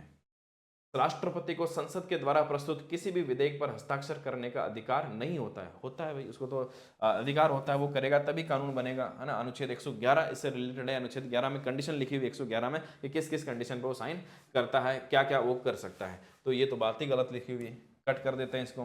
राष्ट्रपति की नियुक्ति भारत के संविधान के अनुसार होती है, इसमें तो कोई डाउट ही नहीं है। संविधान के अनुसार ही उसकी नियुक्ति यहाँ पर हो जाते हैं। हालांकि वैसे तो देखा जाए तो नियुक्ति शब्द नहीं है, वो निर्वाचित होता है, ठीक है। तो वैसे अगर देखा जाए तो एक्चुअल में देखा जाए तो यहाँ पर इसका सही आंसर जो होना चाहिए एक ही होना चाहिए, पर इसका आंसर आप मान सकते हैं 1 और 3 भी मान सकते हैं। यहाँ नियुक्ति के बजाय इसको हम क्या कह सकते हैं, संविधान के अनुसार अगर देखें मेरे हिसाब से तो इसका आंसर होना चाहिए केवल 1, क्योंकि नियुक्ति नहीं होती है, वो निर्वाचित होता है। क्या होता है?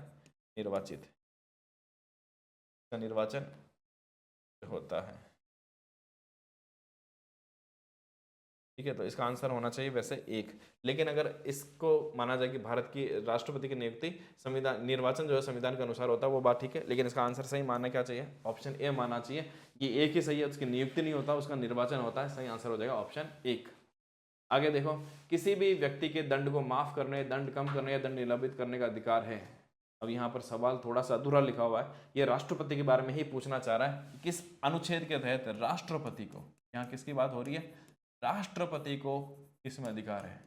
ठीक है, यहाँ पर क्योंकि ये किसी टॉपिक से जुड़ा हुआ सवाल था तो यहाँ पर ले लिया, इसलिए यहाँ पर इस तरह का आ गया। थोड़ा सा मुझे इसको और सही करना चाहिए था, राष्ट्रपति को इस तरह से आना चाहिए ना। ये सारे अलग अलग बुक से, कुछ प्रीवियस ईयर क्वेश्चन से, कुछ अलग अलग जगह से आए क्वेश्चंस मैंने अलग अलग छांटे। सारे क्वेश्चन मैंने कुछ एक क्वेश्चन जो है मैंने इसमें थोड़े से बहुत चेंजेस करके बनाए, बाकी ज़्यादातर क्वेश्चन जो है प्रीवियस ईयर में आए हुए, अलग अलग एग्जाम्स में आए, वहाँ से लिए हुए। और क्योंकि कुछ सवाल ज़्यादातर ऐसे सवाल जो रिपीट वाले उस तरह के सवाल आए हैं, यहाँ पर थोड़ा सा करेक्शन की जरूरत है। राष्ट्रपति के बारे में पूछा जा रहा है, सिंपल सी चीज़ है। तो राष्ट्रपति की क्षमादान की शक्ति, ये कहाँ लिखा हुआ है, ये पूछना चाह रहा है। ठीक है, क्षमादान की शक्ति, राष्ट्रपति अपराध को क्षमा कर सकता है, अलग अलग प्रकार हैं उसके, आगे हम सवाल में पढ़ेंगे। वो अनुच्छेद 72 में लिखा हुआ है। कहाँ लिखा हुआ, अनुच्छेद 72। अनुच्छेद 108 में क्या है, संयुक्त अधिवेशन के, राष्ट्रपति संयुक्त अधिवेशन बुला सकता है, हालांकि उसकी अध्यक्षता लोकसभा अध्यक्ष करता है। तो संयुक्त अधिवेशन के बारे में कहाँ लिखा हुआ है, तो अनुच्छेद 108 में लिखा हुआ है। क्लियर है। इसके अलावा अनुच्छेद 143 में क्या है, उसकी सलाहकारी या परामर्श अधिकारिता है, सलाहकारी शक्ति, वो सलाह मांग सकता है उच्चतम न्यायालय से, सलाहकारी शक्ति उसकी है। ठीक है, और इसके अलावा 53 में तो अभी जस्ट हमने पढ़ा था कि 53 के अनुसार कार्यकारी शक्ति राष्ट्रपति में होगी और वो तीनों बलों का सर्वोच्च कमांडर भी यहाँ पर होता है। क्लियर है, तो यहाँ पर इसका सही आंसर हो जाएगा ऑप्शन ए। निम्नलिखित कथनों में से कौन सा कथन सत्य है, उपराष्ट्रपति भारतीय संसद का सदस्य होता है। उपराष्ट्रपति संसद का सदस्य है क्या, नहीं है ना, वो दोनों ही सदनों में से किसी भी सदन का सदस्य नहीं होता है। उपराष्ट्रपति का पद राज्यसभा के अध्यक्ष के रूप में कार्य करता है, ये भी ठीक है, अध्यक्ष, वो हालांकि उस अध्यक्ष, उस पद का नाम सभापति है, पर वो अध्यक्षता उसकी करता है। तो ये कथन यहाँ पर सही है, तो केवल कथन 2 हमारा यहाँ पर सही हो जाएगा। निम्नलिखित में से कौन से संविधान संशोधन अधिनियम के द्वारा राज्यों को लोकसभा में स्थानों के आवंटन की अवधि को 2026 तक यहाँ पर बढ़ा दिया गया। तो देखो इसका आंसर 42वां संविधान संशोधन में ऐसा नहीं था, वो बहुत बड़ा था, पर इसके बारे में उल्लेख नहीं है। 46वें में ये राज्यों को व्यापार से संबंधित अधिकार से जुड़ा हुआ है। 84वां संविधान संशोधन, 86वां संशोधन था 2002 का। ठीक है, 86वां संशोधन भी इम्पोर्टेंट है, जिसमें क्या हुआ, 6 से 14 वर्ष के बच्चों के बारे में, वर्ष के बच्चों के अधिकार से जुड़ा हुआ है। मौलिक अधिकार बना देंगे 21A, बच्चों के शिक्षा का अधिकार, ये इंपॉर्टेंट इसलिए मैं इसको डिटेल में लिख रहा हूँ। बच्चों के शिक्षा का अधिकार इससे जुड़ा हुआ है। ठीक है, इसमें मूल अधिकार में 21A जोड़ा गया। ठीक है, इसके अलावा नीति निर्देशक तत्व में जो आर्टिकल 45 था उसकी लैंग्वेज यहाँ पर चेंज की गई है, और वो 6 से 14 पहले उसमें था, वो मूल अधिकार बना दिया गया। अब 6 से जो छोटे वर्ष के बच्चे हैं वो नीति निषेध तत्व में ले दिया गया, और मूल कर्तव्य में 11वां मूल कर्तव्य जोड़ा गया कि प्रत्येक अभिभावक का कर्तव्य होगा कि अपने 6 से 14 वर्ष के बच्चों को शिक्षा का अवसर प्रदान करे। तो ये तीनों बातें याद रखना, ये 86 में था, ये ज़्यादा इंपॉर्टेंट है। लेकिन ये जो बात लिखी हुई है कि लोकसभा और स्थानों के जो आवंटन है वो 2026 तक बढ़ाया जा रहा है, वो 84वें संविधान संशोधन में लिखा हुआ है। क्वेश्चन नंबर 278 देखते हैं, कौन सा कथन सही नहीं है, उसकी यहाँ पर बात हमें देखनी है। भारत के प्रथम लोकसभा अध्यक्ष जीवी मावलंकर गणेश वासुदेव मावलंकर थे, ये तो सही है। सिर्फ दिल्ली और पुडुचेरी के सदस्य ही राज्यसभा में चुनकर आते हैं। फिर लिखा हुआ 65वें संविधान संशोधन अधिनियम के द्वारा मत देने की आयु सीमा को 21 वर्ष से घटाकर 18 वर्ष कर दिया गया है। ये कथन तो आपको गलत दिख ही रहा है। 61वां संविधान संशोधन था, ये भी गलत है। लोकसभा अध्यक्ष को कोई शपथ नहीं लेनी पड़ती क्योंकि वो सदस्य के तौर पर शपथ लेता है, लोकसभा अध्यक्ष के तौर पर नहीं लेता है, इसलिए कथन भी सही है। लेकिन ये जो कथन लिखा है सिर्फ दिल्ली और पुदुचेरी के सदस्य ही राज्यसभा में चुनकर आते हैं, इस कथन को मैं थोड़ा संशोधित कर रहा हूँ। एक्चुअल में ये भी पूरी तरह से सही नहीं है। होना क्या चाहिए, अगर हम संघ राज्य क्षेत्र की बात करें, संघ राज्य क्षेत्र में से केवल देखो अगर आता है, अगर मैं इसको लिख दूं सिर्फ दिल्ली और पुदुचेरी, नहीं बाकी राज्य कहाँ गए, उसमें से भी तो चुनकर आता है। तो संघ राज्य क्षेत्रों में से दिल्ली और पुदुचेरी के सदस्य ही राज्यसभा में चुनकर आते हैं। मैं इसको और सुधार करता हूं, क्योंकि अब जम्मू एंड कश्मीर भी संघ राज्य क्षेत्र बन गया है और उसमें भी विधानसभा आ गई है, इसलिए वहां से भी आएगा। अब जाकर ये कथन सही होगा। तो एक तरह से देखा जाए तो दो कथन सही नहीं है, पर सवाल आया है, मुझे एक को चुनना है। तो अभी सेम सवाल भी आता है, तो देखो मुझे इसको चुनना पड़ेगा, क्योंकि 65वां संविधान संशोधन ये तो बिल्कुल गलत है। यहाँ पर संघ राज्य क्षेत्र हम ये मान सकते हैं कि इस तरह से पूछा जाना चाहे तो पूरी तरह से सही नहीं है, लेकिन ये जोड़ने के बाद अब सही हो जाए, इसको आप समझ लेना। पूरा सही जो लाइन होगी वो ये होगा कि संघ राज्य क्षेत्रों में सिर्फ दिल्ली, पुदुचेरी और जम्मू कश्मीर के सदस्य राज्यसभा में चुनकर आते हैं। अब जाकर ये कथन सही होगा, ठीक है ना। आंसर इसको सी आप लेकर चल सकते हैं। निम्नलिखित में से कौन सा विकल्प सत्य है? भारत के प्रधानमंत्री का चयन राष्ट्रपति के द्वारा किया जाता है। प्रधानमंत्री को लोकसभा या राज्यसभा का सदस्य होना अनिवार्य है। प्रधानमंत्री मंत्रिपरिषद का प्रमुख होता है। देखने पर तीनों कथन बिल्कुल सही लगते हैं, लेकिन ध्यान देना कथन 3 यहाँ पर तो सही है, मंत्रिपरिषद का प्रमुख होता है। लेकिन जो कथन 2 लिखा हुआ, प्रधानमंत्री को लोकसभा या राज्यसभा का सदस्य होना अनिवार्य है, अनिवार्य नहीं है। 2 सदन के अलावा किसका होगा? किसी भी व्यक्ति को प्रधानमंत्री बनाया जा सकता है जो सामान्य योग्यता पूरी करता है, लेकिन 6 माह के भीतर भीतर उसे सदस्य बनना पड़ेगा, ये पूरी बात है। लेकिन बनने के लिए उसे पहले सदस्य होना अनिवार्य, ये पूरी तरह से सही नहीं है, इसलिए मैं इस कथन को यहाँ पर गलत कर रहा हूँ। भारत के प्रधानमंत्री का चयन राष्ट्रपति द्वारा किया जाता है। मैं आपको बार बार बता चुका हूँ कि चयन नहीं होता है, उसकी नियुक्ति होती है। वो सेलेक्ट नहीं होता है, वो यहाँ पर अपॉइंट होता है, ठीक है। यहाँ पर चयन शब्द आ सकता है, नियुक्ति आ सकती है और निर्वाचन आ सकता है। प्रधानमंत्री का निर्वाचन, ध्यान देना, प्रधानमंत्री निर्वाचित नहीं होता है। एक सदस्य लोकसभा के सदस्य निर्वाचित होता है, उसमें से प्रधानमंत्री नियुक्त होता है, ठीक है। तो निर्वाचित नहीं होता है, चयनित नहीं होता, वो नियुक्त होता है। क्लियर? तो यहां पर अगर देखा जाए तो केवल कथन जो 3 है वो सही है। Option C is the right answer. Rajya Sabha के संदर्भ में निम्नलिखित कथनों पर विचार कीजिए। राज्यसभा का सभापति राज्यसभा का सदस्य नहीं होता, बिल्कुल सही बात है। उपराष्ट्रपति होता है, वो राज्यसभा का सदस्य नहीं होता है, ये बात यहाँ पर बिल्कुल सही है, ठीक है। क्या पूछ रहा है? सही कोड का चयन करना, तो पहला कथन यहाँ पर सही होता है। आप जब परीक्षा में सवाल करें तब भी इसी तरह से करना है कि जो भी राइट आ रहा है उस पर राइट निशान लगा दीजिए, ताकि आप आराम से काउंट कर सकते हो, वापस दोबारा पढ़ने की जरूरत नहीं पड़ती है।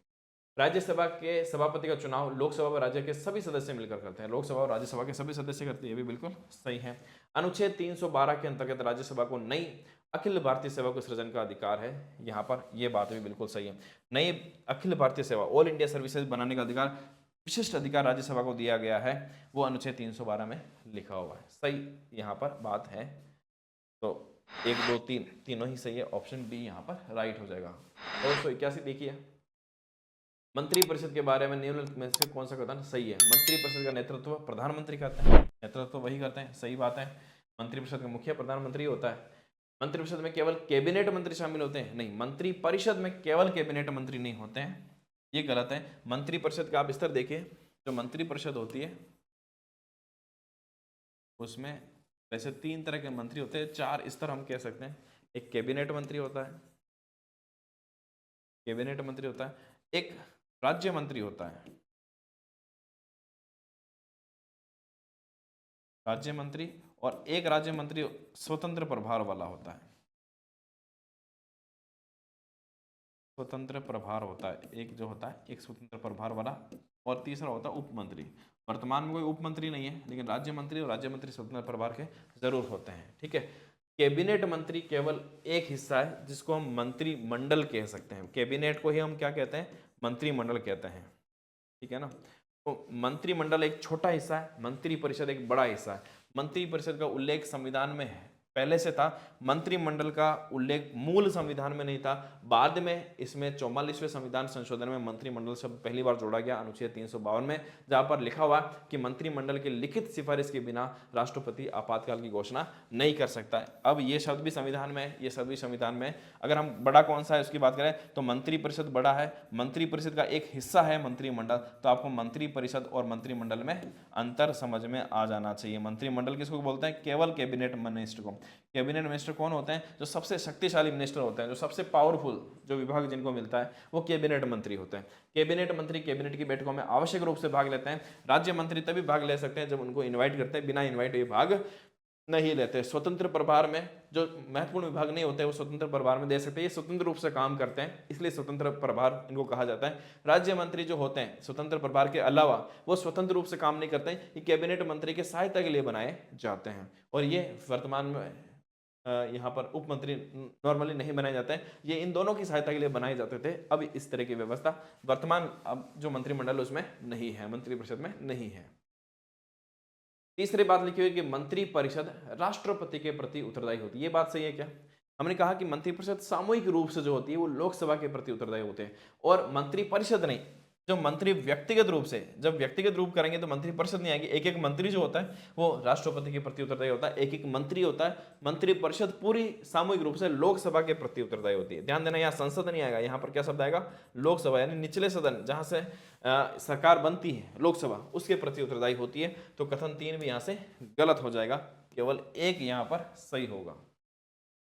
क्वेश्चन नंबर 282 देखिए, निम्न में से कौन सा विकल्प सत्य है? नीति आयोग 1 जनवरी 2015 को योजना के स्थान पर प्रतिस्थापित किया गया, बिल्कुल सही बात है।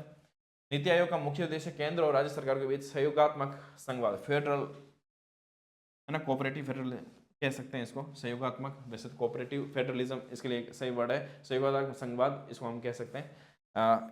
सही बात है, तो दोनों कथन यहाँ पर सही हो जाते हैं। इसका उद्देश्य मुख्य यही है। उच्च न्यायालय के क्षेत्राधिकार से संबंधित निम्नलिखित में से कौन सा कथन सही है? ये बात करनी है, क्षेत्राधिकार बात कर रहा है हाई कोर्ट का। उच्च न्यायालय के पास केवल मूल अधिकारों से संबंधित मामलों का क्षेत्राधिकार है। नहीं, केवल तो नहीं है, जैसे केवल आता ध्यान देने की जरूरत है, केवल मूल अधिकारों से जुड़ा हुआ नहीं।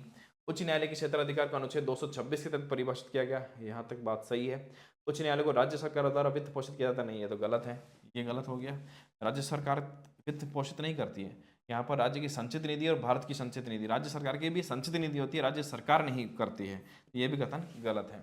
उच्च न्यायालय के न्यायाधीश की नियुक्ति केवल राष्ट्रपति की सिफारिश की जाती है, राष्ट्रपति की सिफारिश नहीं होती, राष्ट्रपति उनको नियुक्त जरूर करता है लेकिन कॉलेजियम की सिफारिश होती है, ये कथन भी गलत हो जाता है। इसलिए ये कथन हम लिख सकते हैं, उच्च न्यायालय के क्षेत्राधिकार मुख्यतः 226 में आता है, 227 और उसमें भी आते हैं, प्रशासनिक क्षेत्राधिकार भी आता है, लेकिन मूल जो क्षेत्राधिकार आता है वो 226 में यहाँ पर आ जाता है।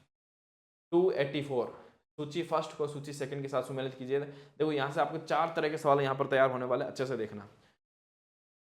डॉक्टर राजेंद्र प्रसाद, इनको मिलान करना है। जाकिर हुसैन, वीवी गिरी, नीलम संजीव रेड्डी, निर्विरोध निर्वाचित। भारत में अभी तक एकमात्र ऐसे राष्ट्रपति होते हैं जो निर्विरोध निर्वाचित हुए, वो है नीलम संजीव रेड्डी। टी में आना चाहिए एक। ये वीवी गिरी, एकमात्र राष्ट्रपति ऐसे हैं जो द्वितीय वरीयता की मतगणना के बाद विजेता हुए, वीवी गिरी। एकमात्र राष्ट्रपति ऐसे हैं जो 2 कार्यकाल के लिए निर्वाचित हुए थे। जहां पर एकमात्र आ रहा है वो इंपॉर्टेंट है, याद रखना है। डॉक्टर राजेंद्र प्रसाद अभी तक एकमात्र राष्ट्रपति हैं जो 2 कार्यकाल के लिए निर्वाचित हुए थे। जाकिर हुसैन ये एकमात्र नहीं है, पद धारण के दौरान इनकी मृत्यु हो गई। इनके अलावा डॉक्टर फखरुद्दीन अली अहमद वो भी थे, उनकी भी पद धारण के दौरान ही मृत्यु हो गई थी। तो ऐसे 2 राष्ट्रपति थे। तो यहाँ पर देखो ए में यहाँ पर आ रहा है 3, बी में आ रहा है 4, सही आंसर हो जाएगा ए। अब नेक्स्ट क्वेश्चन देखते हैं 285। भारत के राष्ट्रपति के चुनाव के लिए कौन सी योग्यता आवश्यक नहीं है? ये पूछ रहा, आवश्यक नहीं है, ठीक है।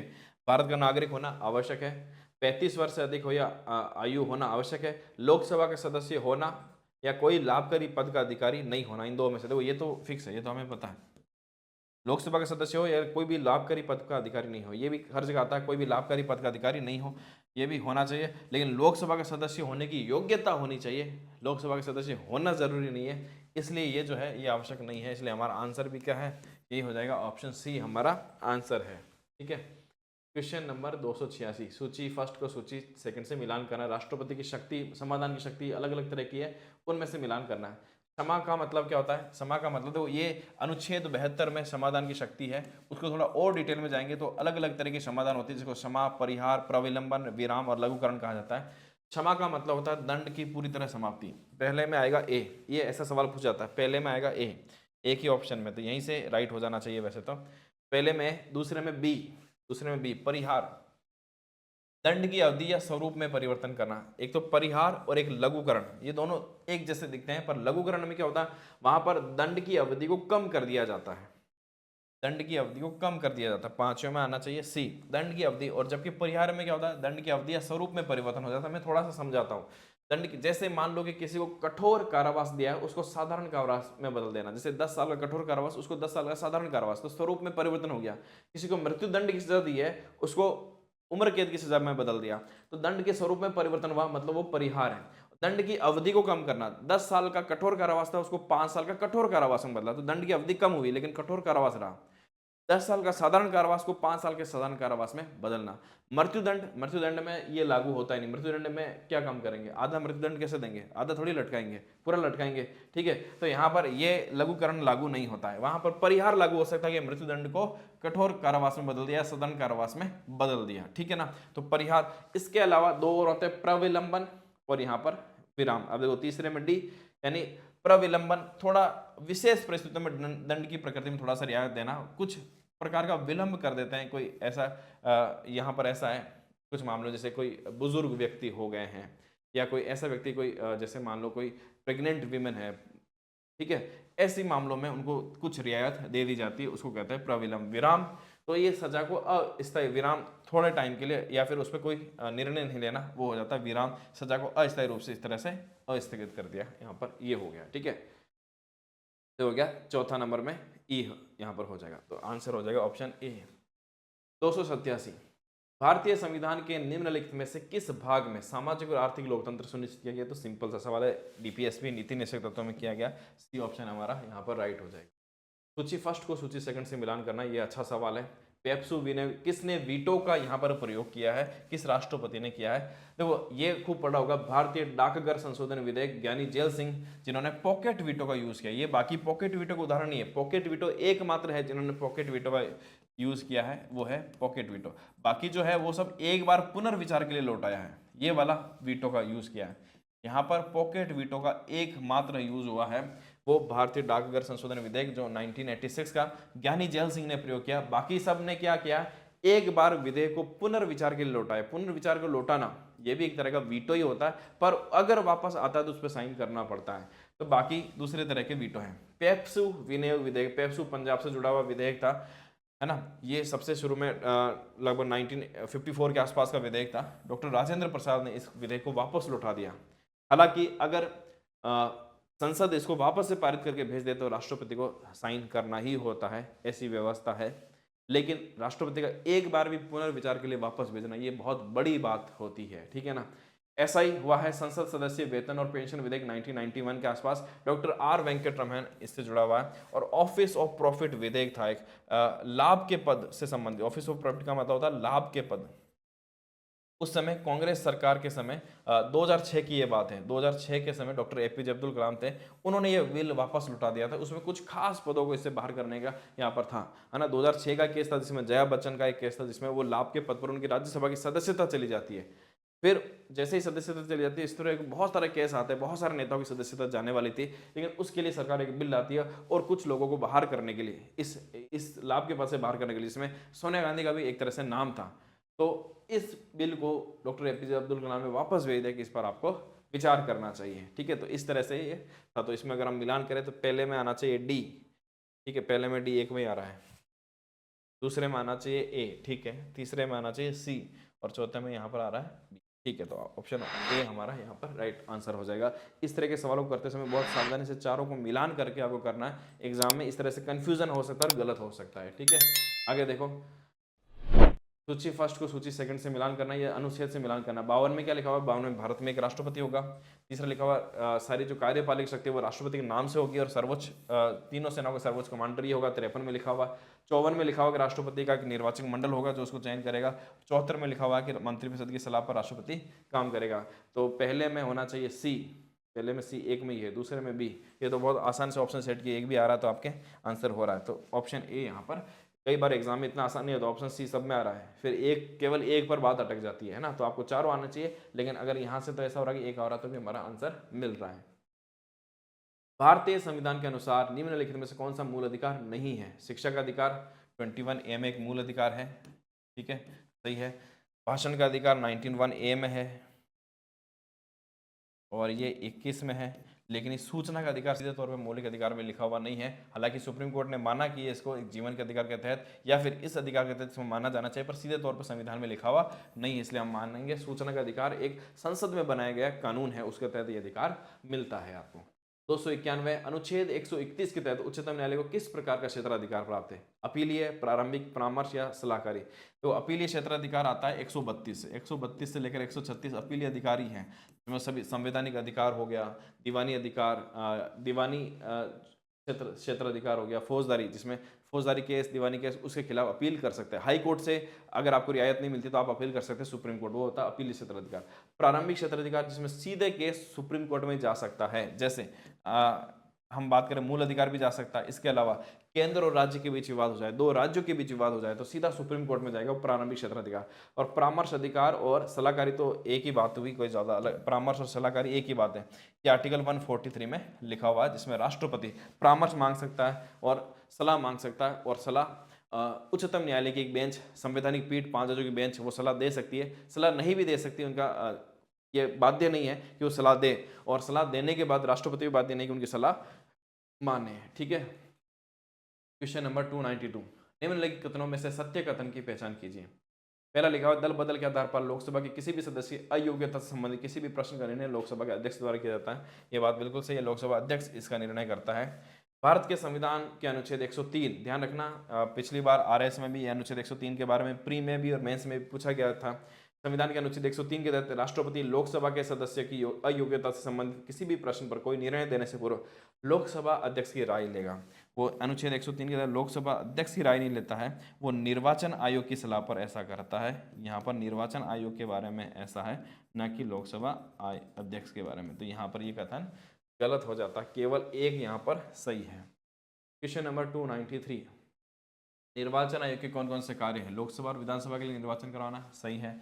नगर पालिका और नगर निगमों के लिए निर्वाचन करना, ये भारत के निर्वाचन आयोग की बात हो रही है, इसलिए यह इसमें शामिल नहीं है। निर्वाचन से उत्पन्न सभी संदेह और विवादों का निर्णय, ध्यान देना, निर्वाचन आयोग नहीं करता है। अगर लोकसभा और विधानसभा से संबंधित कोई भी विवाद हो गए, संदेह हो गए, तो हाई कोर्ट जाना पड़ेगा। राष्ट्रपति उपराष्ट्रपति के चुनाव से संबंधित कोई विवाद उत्पन्न हो गया तो सुप्रीम कोर्ट जाना पड़ेगा। ध्यान देना, राष्ट्रपति और उपराष्ट्रपति के चुनाव से संबंधित कोई भी विवाद सुप्रीम कोर्ट ही सुनता है, इसके नीचे कोर्ट नहीं सुनता है। ठीक है, लोकसभा और विधानसभा के चुनाव में निर्वाचन होता है तो विवाद होता है, निर्वाचन में विवाद होता है तो हाई कोर्ट जाते हैं, सुप्रीम कोर्ट नहीं जाते हैं। तो ये यहाँ पर गलत है, केवल एक यहाँ पर सही होगा, option A right answer. Question number 294, Bharat के नियंत्रक और महालेखा परीक्षक को किस विधि के द्वारा पद से हटाया जाता है? उच्चतम न्यायालय के आदेश से हटा सकते हैं? नहीं हटा सकते हैं। संसद के बहुमत से पारित प्रस्ताव, ये सही है, उसी रीति से हटा सकते हैं जैसे उच्चतम न्यायालय और उच्च न्यायालय के न्यायाधीश को हटाते हैं, जैसे राष्ट्रपति को महाभियोग से हटाते हैं। संसद ही हटा सकती है, बाकी कोई नहीं हटा सकता, राष्ट्रपति नहीं हटा सकता। सही आंसर देखो ये होगा, राष्ट्रपति के आदेश से नहीं हटता, वो प्रधानमंत्री की सलाह से नहीं हटता। सही आंसर हो जाएगा ऑप्शन बी। भारत के नियंत्रक और महालेखा परीक्षक, ये जो सवाल था कैसे हटाया जा सकता है? परीक्षक का वेतन और सेवा शर्तें कौन तय करता है?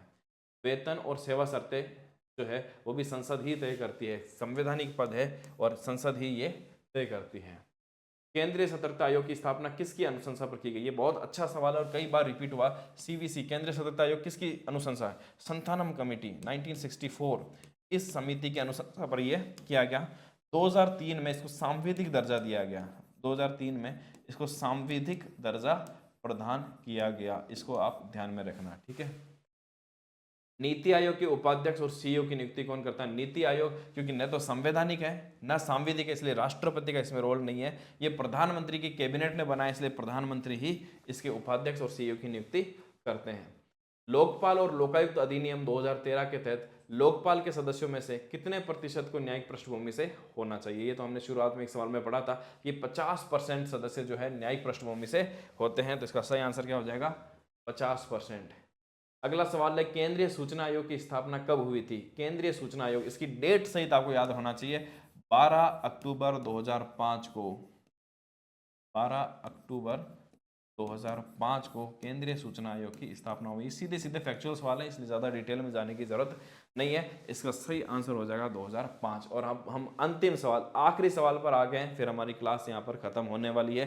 ठीक है, आखिरी सवाल आपके सामने है, वर्तमान में लोकपाल कौन है या लोकपाल की संस्था के अध्यक्ष कौन है? जस्टिस दीपक मिश्रा, जस्टिस पिनाकी चंद्र घोष, जस्टिस अजय माणिकराव खानविलकर या जस्टिस रंजन गोगोई? देखिए इसका सही आंसर आपको आना चाहिए जस्टिस पिनाकी चंद्र घोष। ये पहले लोकपाल थे, प्रथम लोकपाल है, अब तो रिटायर हो चुके हैं। अब जो वर्तमान में है वो है जस्टिस अजय माणिकराव खानविलकर, ये इसका सही आंसर हो जाएगा।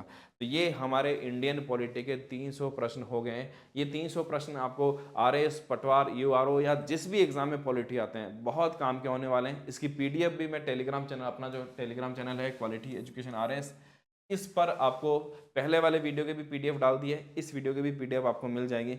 इन सारे सवालों को आप प्रैक्टिस करके जाना या अच्छे से समझना। अभी अगर आपके पास टाइम नहीं है तो बाद में इन क्लास को अच्छे से देख लेना, बहुत सारे कंसेप्ट जो है आपके इसमें क्लियर होने वाले हैं। ठीक है, और बाकी लास्ट में मैं आपको फिर से याद दिला देता हूँ, 25,000 प्लस प्रश्न क्वालिटी एजुकेशन ऐप पर बिल्कुल आपको फ्री मिल जाएंगे। डेली फ्री टेस्ट के सेक्शन में, ये यहाँ पर पहले नंबर पर दिख रहा है, अभी शायद थोड़ा सा चेंज हुआ है, तो डेली फ्री टेस्ट का आइकन देखना, वहां जाकर आपको देखना पिछले काफ़ी टाइम से ये सवाल डेली के 20 प्रश्न आते हैं अलग अलग सब्जेक्ट वाइज। इनको भी आप प्रैक्टिस करना चाहें तो बिल्कुल फ्री में है, वहां जाकर आप प्रैक्टिस कर सकते हैं। अभी फिर किसी और वीडियो में मैं और वीडियो लेकर आऊँगा, राजस्थान पॉलिटी की भी आपकी क्लास आने वाली है, क्वेश्चन सीरीज, उसमें अपन वापस मिलते हैं। Thank you.